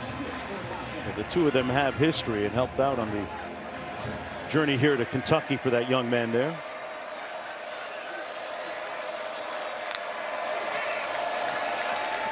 McGowan again between the tackles, picked up maybe 2 yards on the play. Singh making the stop. It's been a frustrating day for Seth McGowan and that Kentucky offense. A lot of it has come from their inability to run the football. Vanderbilt's done an excellent job, only allowing 9 rush yards so far in this one. It's put a lot on the plate, the freshman quarterback, Boley. 3rd and 4. Q talked about the communication for Vanderbilt defensively. You could see all of them mirroring the same exact hand signal. All of them trying to get on the same page. Pressure coming. Incomplete at the 33, and it's 4th down. Height knocked it away. It was intended for Caddis. And 4th down coming up for the Wildcats. And Steve Gregory's defense continues to almost pitch a shutout here. They've only allowed a field goal so far. And a nice bounce back performance coming off of that Auburn game. Seemingly making the requisite adjustments during that bye week. 5th punt coming out for LaRose. And a fair catch called at the 25-yard line by Height. A 43-yard punt. Nothing on the return. We saw them practicing the coin flip in practice because Clark Lee wants his team to be a top of the dugout team. Energy spilling over, and it has been today.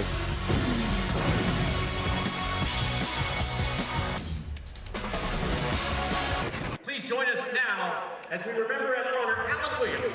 Gotta fix it. Oh, I love you, Ben. Let's go, Diego! The hard one's the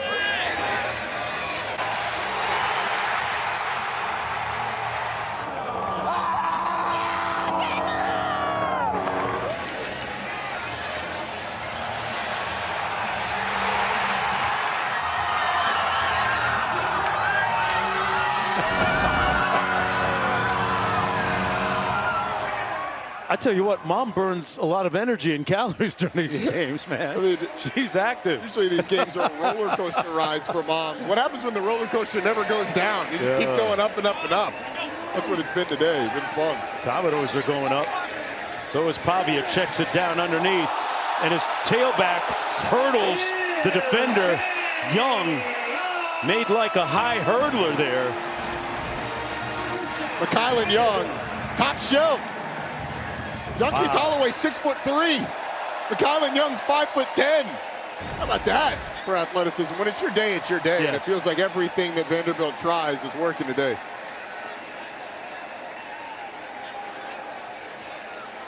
.7:05 to go in the 3rd quarter. Pavia has been near perfect today throwing the football.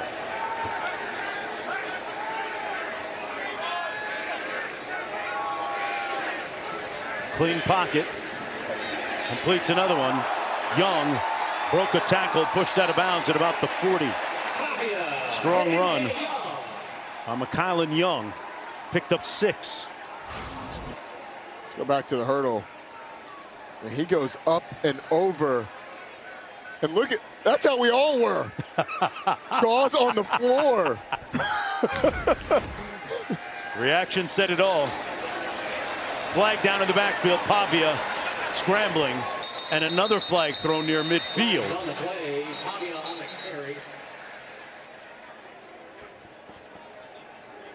Got a lot to figure out here.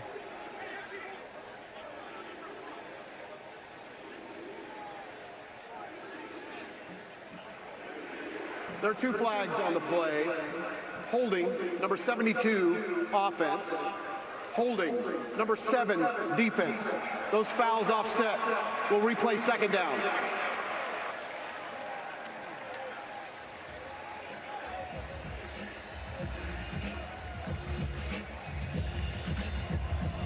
6:25 to go, and this Commodore team, been very impressive today. They have. You know, Mark, it was interesting last week. Vanderbilt had a bye, and Miami jumped over the Commodores after beating NC State like a drum, to be quite honest with you. We had that game last week, and I got to tell you, I mean, Miami was very impressive. We've had them 3 times. I think consistency-wise, when you look at what this Vanderbilt team has done, right? Certainly against Auburn, when their defense plays like this, I mean, they are just as formidable as the Hurricanes. I'm not sure what the determining factor was, but the committee talks a lot about losses, and Vanderbilt's losses are certainly excusable when you look at them. Sure, Stowers with the catch and run. And then you look at the fact, okay, what about North Carolina State, which was Miami's opponent last week, and how good is Kentucky? How do you compare those two and what the teams did respectively? Good question. Equal records until NC State beat Florida State yesterday. Pass complete to Alexander. Another first down for the Commodores. But I think that the thing that you're looking at with Vandy, both of their losses on the road against ranked teams, the Texas loss, they were down big and climbed back into that one. So maybe the committee looks at it and says, Texas controlled that game for the majority of it, and they count that as a little bit more than a 1-score loss. And that pass into the ground intentionally was the first incompletion in the last 13 throws for Pavia. He had completed 12 in a row before throwing it away. There's a look at the chance to make it to the college football playoff for Vanderbilt. Still not great to with the 23. Win. You know, Mark, before the season, if you had said there is an SEC team that goes 10-2, would they make the college football playoff? I think there would have been nearly 100% response that the answer is yes. Because of the way this season has worked out, Vanderbilt could be a 10-2 SEC team that gets left out. You wonder what the response would be if that happens. Yeah, great point. And Stowers with the catch and run, got the first down, pushed out of bounds at about the 12-yard line. Unbalanced schedules got me kind of sideways, though, because some 10-2s are different, right? I think a lot of people have pointed to the 11-0 of Texas A&M and said, who have they played again? Yeah. Now, they had the Notre Dame win at the beginning of the season. That win's certainly a good one, as Notre Dame has looked like one of the best teams since then. But yeah, it's a factor. Pavia brought down inside the 10 at the 9. Picked up 3 yards. Well, Mark, the way we got to the unbalanced schedules was because of either greed or necessity. Expanding conferences. The expanding of the conferences. Some of it through full-on, let's make more money, greed. Some of it because of necessity. And the Pac-12 falling apart. It's how you get USC and UCLA in the Big Ten. It's how you get Stanford and Cal in the ACC. So but one of the side effects is unbalanced conference schedule. Pavia out of the backfield, complete to Young, who's pushed out of bounds short of the first down. But in the immortal words of Gordon Gekko in Wall Street, greed is good. Yeah. Greed separates. But greed ain't played nobody. Just like you. Greed ain't on the schedule? Just like your opponent. Yeah, greed doesn't help the 10-2 team make the college football playoff. Hey, that wasn't in the movie, okay? I don't know. I can't speak on that. 31-3. 3.5 minutes to go. Commodores looking at a 3rd down and 4. Didn't get a first down without scoring a touchdown.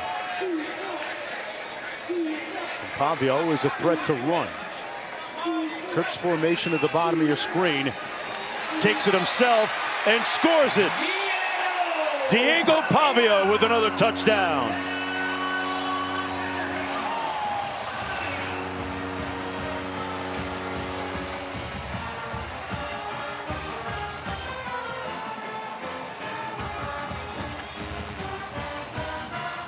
And the beat goes on.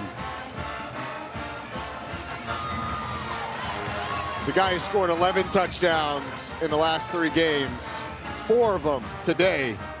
And honestly, one of them that they scored today was a lateral. Could have been a forward pass had it been about a yard further forward. It was a lateral to Trey Richardson. This is a guy who's obviously knows his way around Broadway here in Nashville. keeps going like this, he's going to learn his way around Broadway up there in New York. Seat 2A, Diego Pavia. He is riding this wave like a do-rag. And leading the Commodores to a potential 9-2 season with one game to go after this. Welcome back, everyone, to Nashville. A look at downtown area, Broadway. One of the big music cities in the country. Were you down there on Broadway yesterday? Yeah, it took a little walk. I didn't get a chance to make it to the Country Music Museum or Hall of Fame here. But caught some of the vibes. Had a time to find some hot chicken, though. Yes. Hey, Mark, back to this jacket. I mean, I'm up here, no jacket. Seth Jacobson, no jacket. Steve LeBeau, no jacket. Hey, it's 58 here in Nashville, 38 in your home country. It's a cold, feels like. It's a cold 58, though. Try to stay warm, man. Blood's a little thin. It's a moist cold. There it makes is. It a little bit more chilly. Gets in hey your man, bones, whatever you got to do, whatever you got to do to stay hot. Hey man, when I start needing cocoa butter on the hands, you know it's a little too cold outside. A little ashy, man. Still classy though. Yes, 38-3. Vanderbilt has looked classy on the field, dominating this game against Kentucky tonight. On the handoff, Dowdell with nowhere to go. Upended by Mark Davis. No gain on the play. It'll be 2nd down and 10 to go. They have been so aggressive, Vanderbilt has defensively, and Kentucky just had no answer as they try to get to the 6th win. You just saw the graphic, though. 87 yards of offense for Kentucky against the Vanderbilt defense that allowed 563 against Auburn the last time they were on the field. So the improvement that Vanderbilt made in that bye week, certainly tremendous, but Kentucky's really struggled. Boley looking to pass.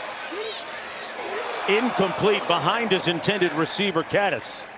And it'll be 3rd down. Now, if you're Coach Stoops, Roddy, I want to ask you, when or if do you start looking big picture and the game next week against Louisville and that all-important 6th win to get to a bowl?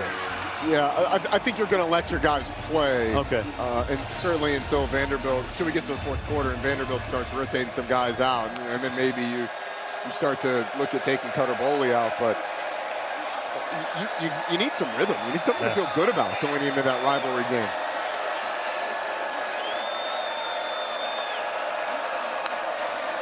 Third down and 10, blitz coming. Boley gets it out complete to McGowan. And McGowan pushed out of bounds far short of the 1st down by Capers. So 4th down coming up. And in comes the punt unit once again. That's been a popular refrain.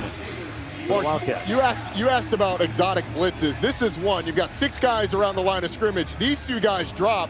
You get loopers this way and then a blitzer from the secondary. This is an exotic blitz because the offensive line real time has to sort out who's coming, who's not. The quarterback has to figure out where do I go with the football. All of that in mere moments. That's what you call exotic because it's not something you see every day, and it's something that really challenges your protection. That blitz had a lot of seasoning is what you're telling me, right? Maybe some hot honey seasoning. There you go. Fair catch back at the 26-yard line by Height. It'll be 1st and 10 after that 45-yard punt. The toughest, it's been one of the weaker ones across the conference. But they have a chance to punch their ticket to Atlanta, and likely if they don't win that game, do not make the SEC championship game, although they'd still make the college football playoff. Marcel Reed has had a great year for them. Pavia the same for the Commodores. Complete at midfield and room to go for Sherrill. Brought down deep in Kentucky territory at the 32-yard line, 1st and 10. It's been darts all night from Diego Pavia, but Junior Sherrill, nice little in route from the outside, catch and run after. And this has to be, Diego Pavia over 400 yards now. This has to be a stat-building drive for Diego Pavia. That was 37, looking for a chunk here. Touchdown, what a catch by Hoskins.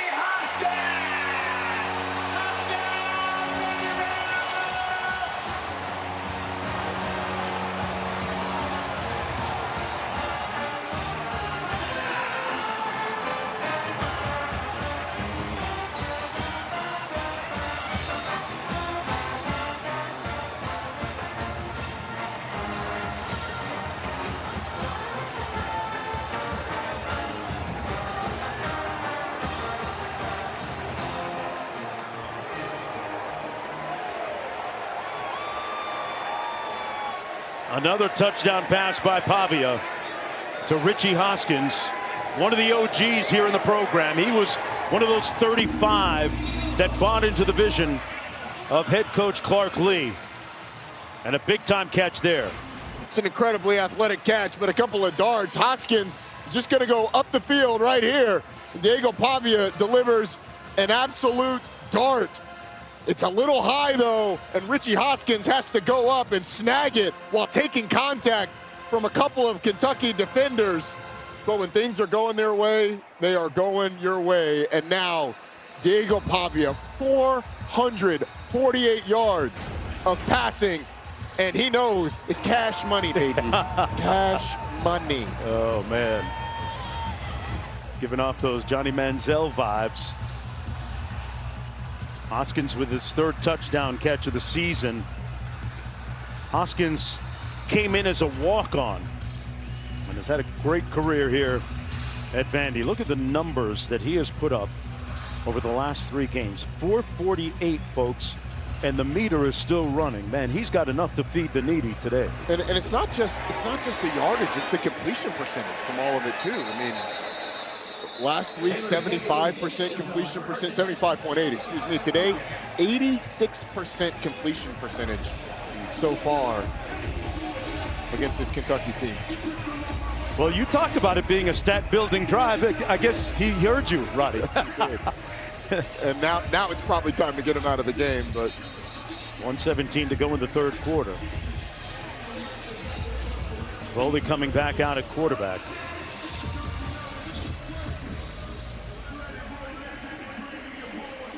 Clark Lee, I wonder if Clark Lee's telling him, hey, look, man, this is going to be it. And he's at one more, coach, one more. You can see him, coach. I've got time. I can get one more. They are so alike. Coach Lee saying he's just like me. On the receiver screen, complete to Fred Farrier, the second. Loss of 2 on the play. This is that conversation just a minute ago. He throws up the 1. One more, coach. I mean, no, you're done, son. Coach, you're done, son. I know you want to do that. I got it. Gotcha. Duly noted. We need you next week for Tennessee. On 2nd and 12, Boley throws a strike to the 28. Caddis with the catch and run. Got collared for 6 yards. Mark, I do think that clip that we just showed with Clark Lee and Diego Pavia, I do think it gives you a little bit of insight. This is a guy that doesn't know, hey, look, we're up by a lot, let's ease up. Diego Pavia is not about that. Diego Pavia is about competition and continually proving that he is the guy, and continually proving his worth. That chip on his shoulder might as well be a boulder. Clark Lee likely telling him, no, that's enough for today. I bet you he comes out. I'm betting on Pavia. Pass complete for the first down to Farrier. And they move the chains, and that's going to be the end of the third quarter. A comprehensive, complete dismantling of the Wildcats. Yeah, that's the pose. He could hold one of them trophies back after this. This is the SEC on ESPN. You're watching ESPN College Football presented by Chili's. Look downtown on Broadway. And Diego Pavia perhaps has a trip to Broadway in his future. The one in New York, Manhattan. And the Heisman ceremony. Certainly put up the requisite numbers today and has all season. Boy, what a catch by Willie Rodriguez in rush hour traffic. To be able to hang on is quite the feat. Carter delivered a blow. Yes, it was. They haven't been able to get to those tight ends much today. Willie Rodriguez, the leader of that bunch, leading receiver. Great catch by the tight end. Picked up 12. They keep it on the ground on 1st and 10. Gain of 7 by Seth McGowan.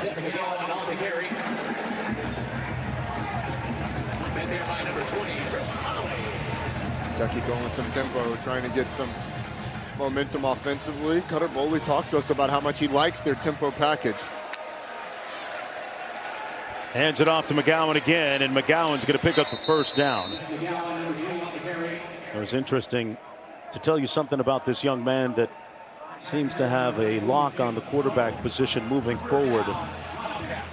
Last year against Florida, in his first action, didn't go so well. Went 0 for 6, threw an interception.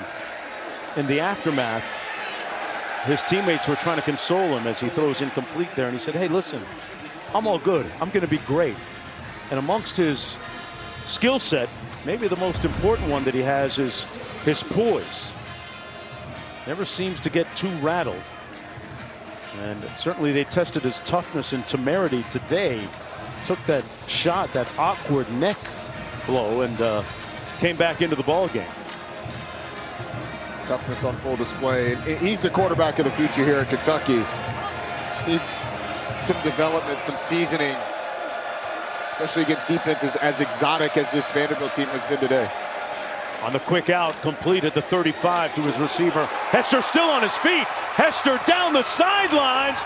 Touchdown, Wildcats! Pass complete to number 4, J.J. Hester. Touchdown, Kentucky. Wow, they slept on Hester, and he made them pay. Keanu Coote has a great opportunity to bring down J.J. Hester for a minimal gain, but it's the missed tackle that causes it. The defensive end drops out, and he's got Hester in his grasp. But Hester with the spin move, blocked down the sideline by Kendrick Law, and J.J. Hester trots into the end zone for a Kentucky offense that has needed explosiveness all night. That's Hester's 4th touchdown catch of the season and the 7th of his career.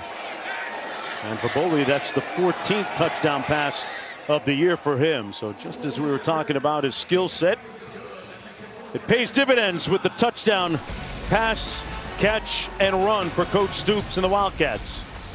With a daunting hill to climb when we come back.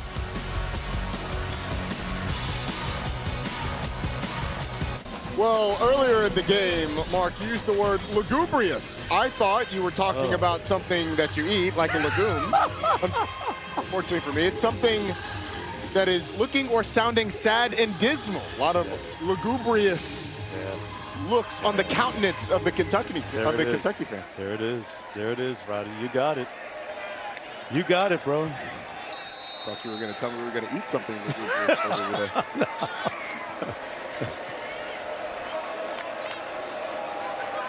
Good look down there on Broadway in Nashville. That pass incomplete. Not a good look for Seth McGowan. Tell you what, man.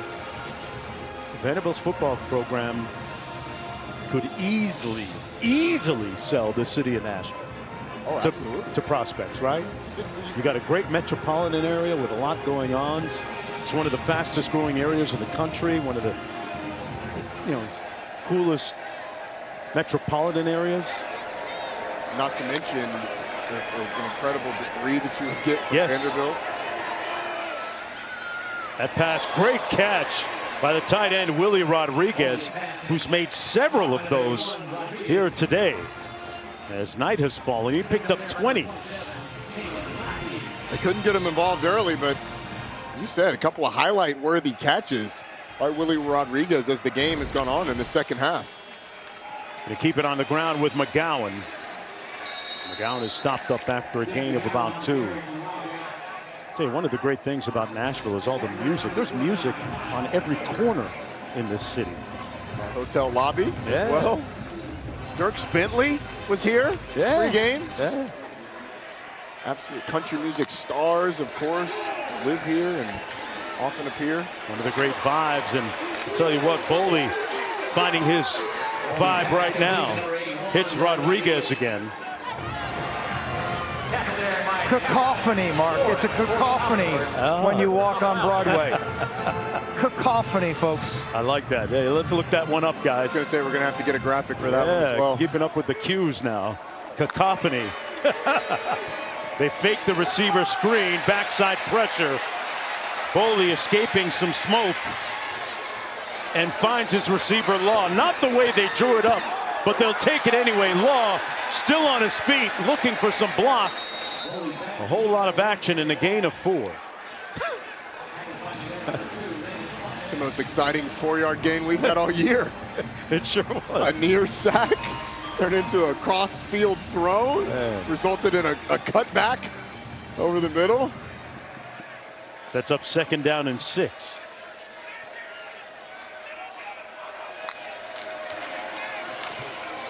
Between the tackles, McGowan. Setting up a 3rd down and about 3. This was the last play. Wow. Gets away from Corday Sidnor and then ends up finding Kendrick Law, who makes a couple of guys miss. Eventually Vanderbilt rallies to bring him down. This Kentucky team has not quit. You got to give them a lot of credit for that. They've shown some fight. Some of it during the whistles, between the whistles. Yeah, they haven't let go of the rope. Look at the numbers on Boley here in the 2nd half. Remember, he missed a few plays, a couple of series after suffering that neck injury. We have a player down on the field. That's Seabrooks. We'll be back after this. On 3rd and 3, pressure coming, and Boley got rid of it. And there's a receiver in the neighborhood, so that's not going to be grounding. Rinaldi with good pressure, joined by Stone. 4th and 3 coming up. And Steve Gregory right there has been dialing up almost the perfect defense. Then another one of those exotic blitzes. They drop a player to the field. They bring 3 defenders from the boundary and force the incompletion for Cutter Boley. What does Steve Gregory dial up here? He's used just about everybody on that defense to rush the passer at some point in time. What if he pulls Pavia out? What's him blitz? Boley over the middle, complete. Enough for the 1st down. He found Gilmore. And it'll be 1st and goal from about the 1-yard line for the Wildcats. He got 8. Enough to move the chains. Right in the face of pressure. Delivers that ball accurately. There's Cutter Boley. Nick Rinaldi had a free run at the quarterback, but Boley dissected it, knew where to go with the football, and delivered it accurately. Nice job by the freshman. 1st and goal. Patterson in the backfield. Into the end zone, picked off. And a lot of room. One man to beat. Height brought down at the 38. Martell Height with the INT.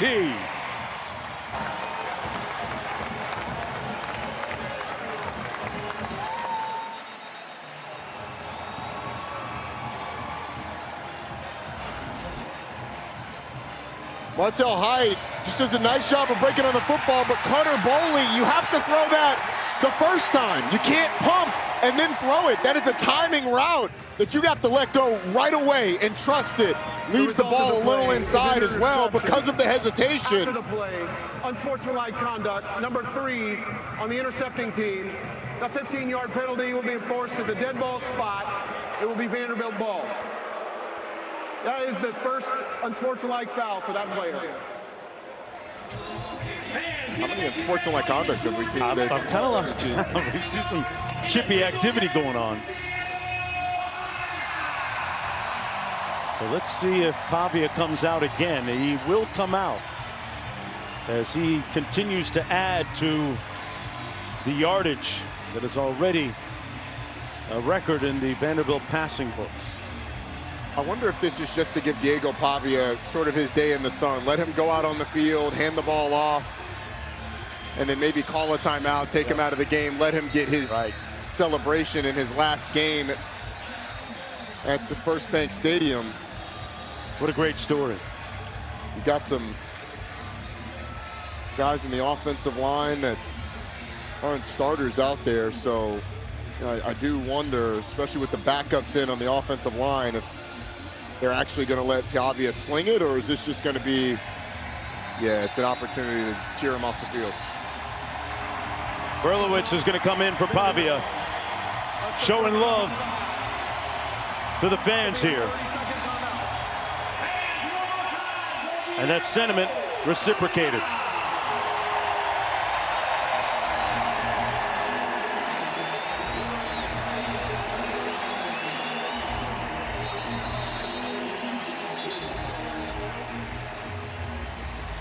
Really cool moment for Clark Lee to let Diego Pavia, let this crowd celebrate Diego Pavia, let Diego Pavia show his love to that crowd. You saw the day, but what he means to this Vanderbilt program for its present and its future cannot be overstated. It would change the face of Vanderbilt football. Pass complete to Brown. Brown out to the 39-yard line, 1st and 10. Under 9.5 minutes to go, a pickup of 18 on the play. Blaze Berlowitz in at quarterback, and look at the last 3 games, 32 of 38. 5 touchdown passes today. He may throw the ball so well, he's going to throw himself into the Heisman Trophy conversation even more so than he already is. You're going to look up at the end of the season and say, Diego Pavia did what? I mean, certainly he needs some votes. Facts. That's Eli Stowers, his roommate. Let's take a look at tonight's playbook, brought to you by Fly House. Trey Richardson had himself a great afternoon as well, not to be outdone. Yes, he did. His speed was on full display. This dime drop by Diego Pavia, but he's behind the defense, a place that was very familiar to him through the course of the game. A one-on-one, the first touchdown. You can see the absolute jets. And then this one was a lateral. Doesn't count on the scoreline of Diego Pavia. Had it been a little bit more forward, it would have gone down as a touchdown pass. But Trey Richardson, back-to-back 100-yard receiving games, as he had 124 on 3 catches last time out against Auburn. Crazy day of production, 144 yards in all. Berlowitz running it himself to pick up the first down. Under 8 minutes to play. Let's look at some of the games that Commodore Nation are keeping an eye on. That Kansas State-Utah game looming large. Third quarter there, Kansas State just went up by 3. That game's been back and forth. And you look at that, if you're Vanderbilt, a loss by Utah, you could inch up a spot to 13. You look at BYU playing later today against Cincinnati on the road. That one could certainly go their way. And Vanderbilt certainly is going to be rooting for Cincinnati a little bit later on. Lassiter trying to get to the corner. Tackled out of bounds after about a 3-yard gain. And there's a look at Trey Richardson, former JUCO All-American at Hutchinson Community College in Kansas. Holding, number 56, offense.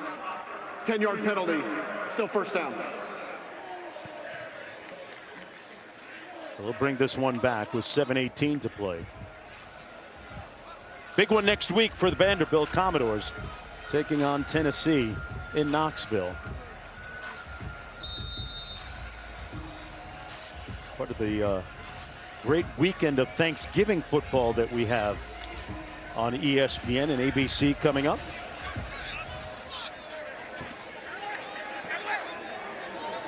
I'm gonna get my Thanksgiving in a little bit early, partner. Are you? I'm gonna do it tomorrow. Go. Do it tomorrow. Get a chance to get with the family. Berlowitz trying to eat, completes it downfield. Nice catch by Cole Spence, the tight end. Big target at 6'7". You could almost hear him saying, Roddy, I got a little one. Got a little one here. The value that he brings to this offense cannot be overstated. And he did. Cam Olds isn't little either. Right. 6'4". But when you're 6'7", just throw the ball up, let him go get it. He should have. I was expecting him to give him the too little sign after he kind of posted him up and made that catch. And 6'7's tall. 6'4". Could have given him a little bit of this. He could have. I mean, look. 6'4" is tall. You are never going to see me do this to about a 6'4" guy. Need a box, probably 2 boxes to get up that high. But I mean, Cole Spence, what he does in the blocking game, what he does in the pass game. I've got you on the 6'7" train though. Now. Yeah, you got me on the 6'7". I missed my cue right there, but all right. It certainly is. Tell me more about this 6'7" stuff, because your kids are a little younger than mine. I don't know. I have no idea what it means. I'm not on TikTok. Neither am I. But my elementary schoolers have come home saying it, and I've seen all the kids are saying it. So, you know, it's just a thing. I don't know what it means. Well, Cole Spence from now on will be Mr. 6'7", because he's 6'7" from Roswell, Georgia. Not too far from you, right? That's right down the road. Yeah. 6'7". We told you. 6'7". Just facts. Cole, it's a cold world. Yeah, great visit with him yesterday. He's got great energy. Yes. Listen to some of the old school Kanye music for warm-ups. And all of the lights were on him on that last reception. That pass complete to Barnett. Interesting that Cole Spence told us he was a wrestler to begin his high school athletic career. It's the answer to the trivia question. What do Quint Kesnick and Cole Spence have in common? There you go. Certainly not height. Not 6'7". The wrestler. Yeah. Diego Pavia, also a wrestler. Oh, Diego told me the single leg takedown was his go-to move. Yeah, Right, Q? Diego was state champion in New Mexico, wrestled about 190-ish senior year. Said he used to bump up to 225 to wrestle the big boys because his team needed him up there. I would not mess with him. But wrestling is a great carryover sport for football players, for leverage, for hand strength, for balance, for toughness. But it welcomes all shapes and sizes also. Like I cover NCAA wrestling. You'll see tall, skinny guys. You'll see short, squatty guys. You know, you wrestle according to your physique. Both you guys would be outstanding wrestlers. Oh, heck no. Q, you are very Jones, generous in that. you'd be a cradle guy with your length. No, man, I'm trying to keep the product intact. Q, it's 57 degrees and he's in a winter coat. Well, we do have a wrestler on our crew, a college wrestler, Demo, Michigan State, the Spartans. Legend. You talk about toughness, those college wrestlers, man. Yes. Top, front of the line, Demo. Not into going into the sauna and losing 10 pounds in 10 minutes, though. With the garbage bags on. Yeah. Well, you got to cut. You got to make weight. Pavia, great athlete, as is Cole Spence, his tight end. They're going to review that last play with 5:25 to go. Targeting or not? Crown of the helmet. It is certainly lowers the head. Looks like crown of the helmet from that back view. Jerry, is the back view enough that we're seeing enough to confirm all aspects of targeting? It's tough to tell where he's hitting, but he's not seeing what he is hitting. He's dipping his head. So that's an indication that it is targeting. Yeah, this and the runner's helmet definitely shoots off to the right from the backside look. So, but, Jerry, I want to talk about that what is determined as the crown of the helmet. Can you define that for us? Because he does turn his head just slightly, and with all aspects of targeting needing to be confirmed, what do you think about does this rise to the level of crown of the helmet? He may have, you're absolutely right. He may have lucked out with being the side of the helmet as opposed to the crown, the top of the helmet, that 6-inch radius. But they're really putting this under a microscope. So if they're looking at it this long, they may not have enough to toss the kid. I agree, Jerry. That's Dylan Williams, yeah. I feel like that should be targeting. And yet, I don't think you could confirm that it was that 6-inch radius from the top of the head. It might have been 6.5 inches. Yeah. But I don't know that you can confirm that it was that. This is going to be a tough one. Remember, they need all the bodies they can afford. There's a look at the targeting rule, but Kentucky's already limited defensively, personnel-wise, with some key injuries, and Williams getting a lot of action today, the freshman. After review, there is a personal foul targeting using the crown of the helmet, number 13 of the defense. It's a 15-yard penalty correction, half the distance to the goal. Number 13 for the defense is disqualified. So he'll miss the first half of next week's game against Louisville, trying to become bowl eligible.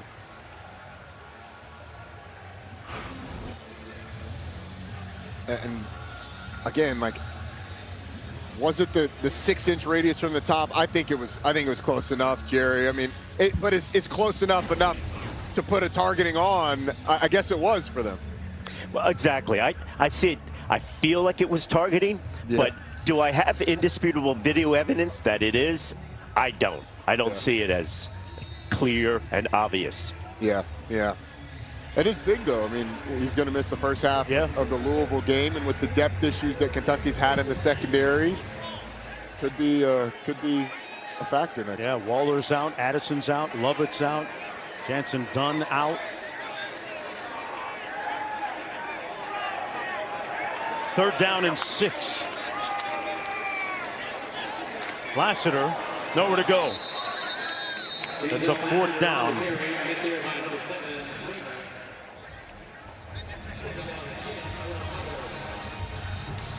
Vanderbilt brings big bodies on the field. It's only 2nd down. The targeting resulted in the 1st down. Yeah, we were a little off there, but 2nd and 11 coming up. You know, this Vanderbilt team, spinning it forward a little bit, 9 wins in the regular season for the first time. What did the graphic say, 1915? Yeah. Going to have an opportunity to beat Tennessee next week on the road. They have not beaten Tennessee since 2018. Out of the backfield, complete.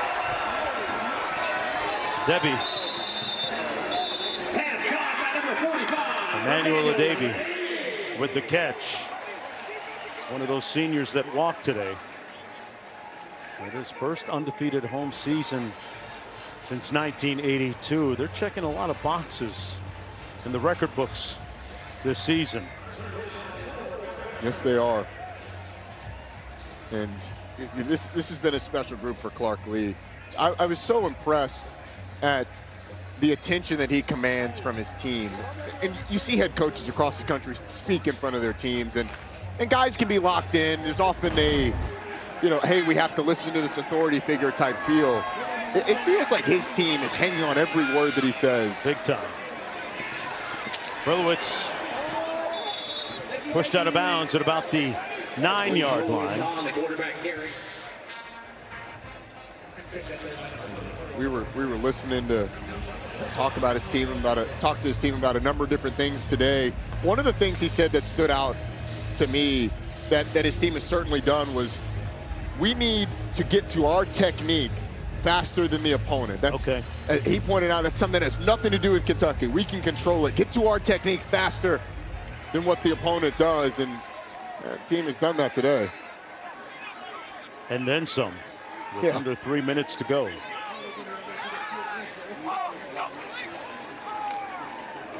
Berlowitz surveys, pulls, incomplete in the end zone, and the Wildcats will take over on downs as the defense gets a rare win on that sequence. Let's check in with the studio.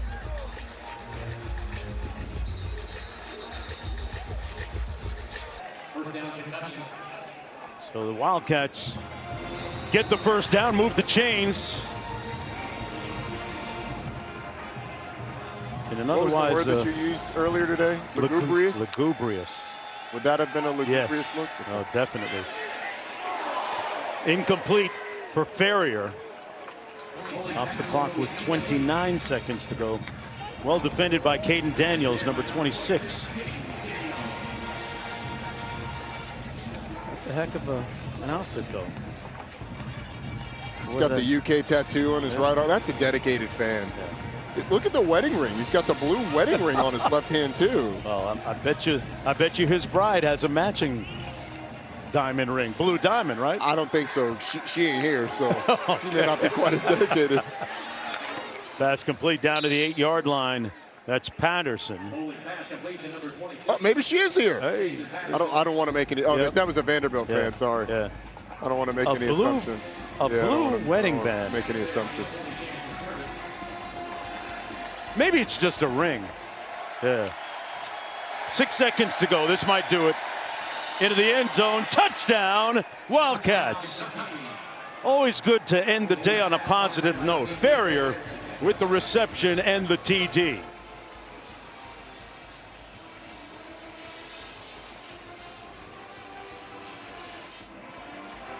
Something to feel good about going back to Lexington.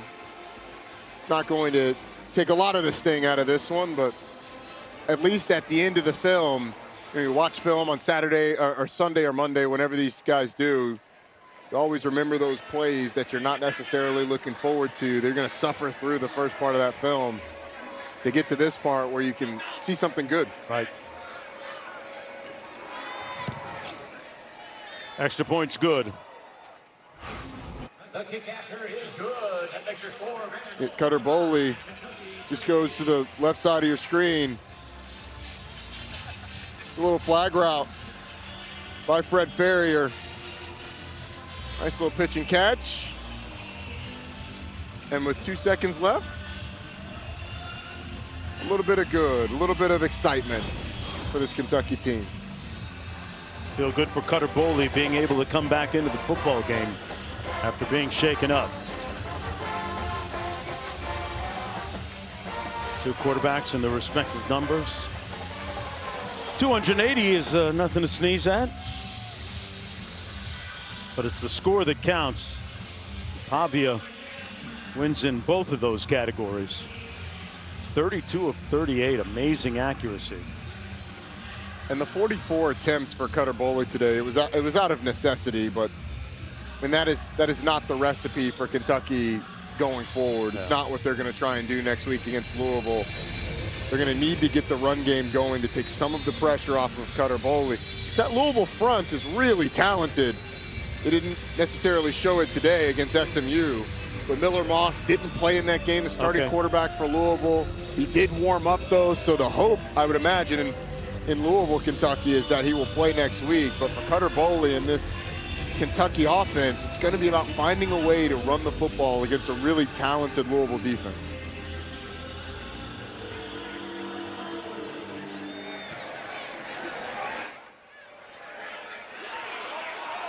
Loose ball on the squib kick and fielded by the Commodores. That should do it.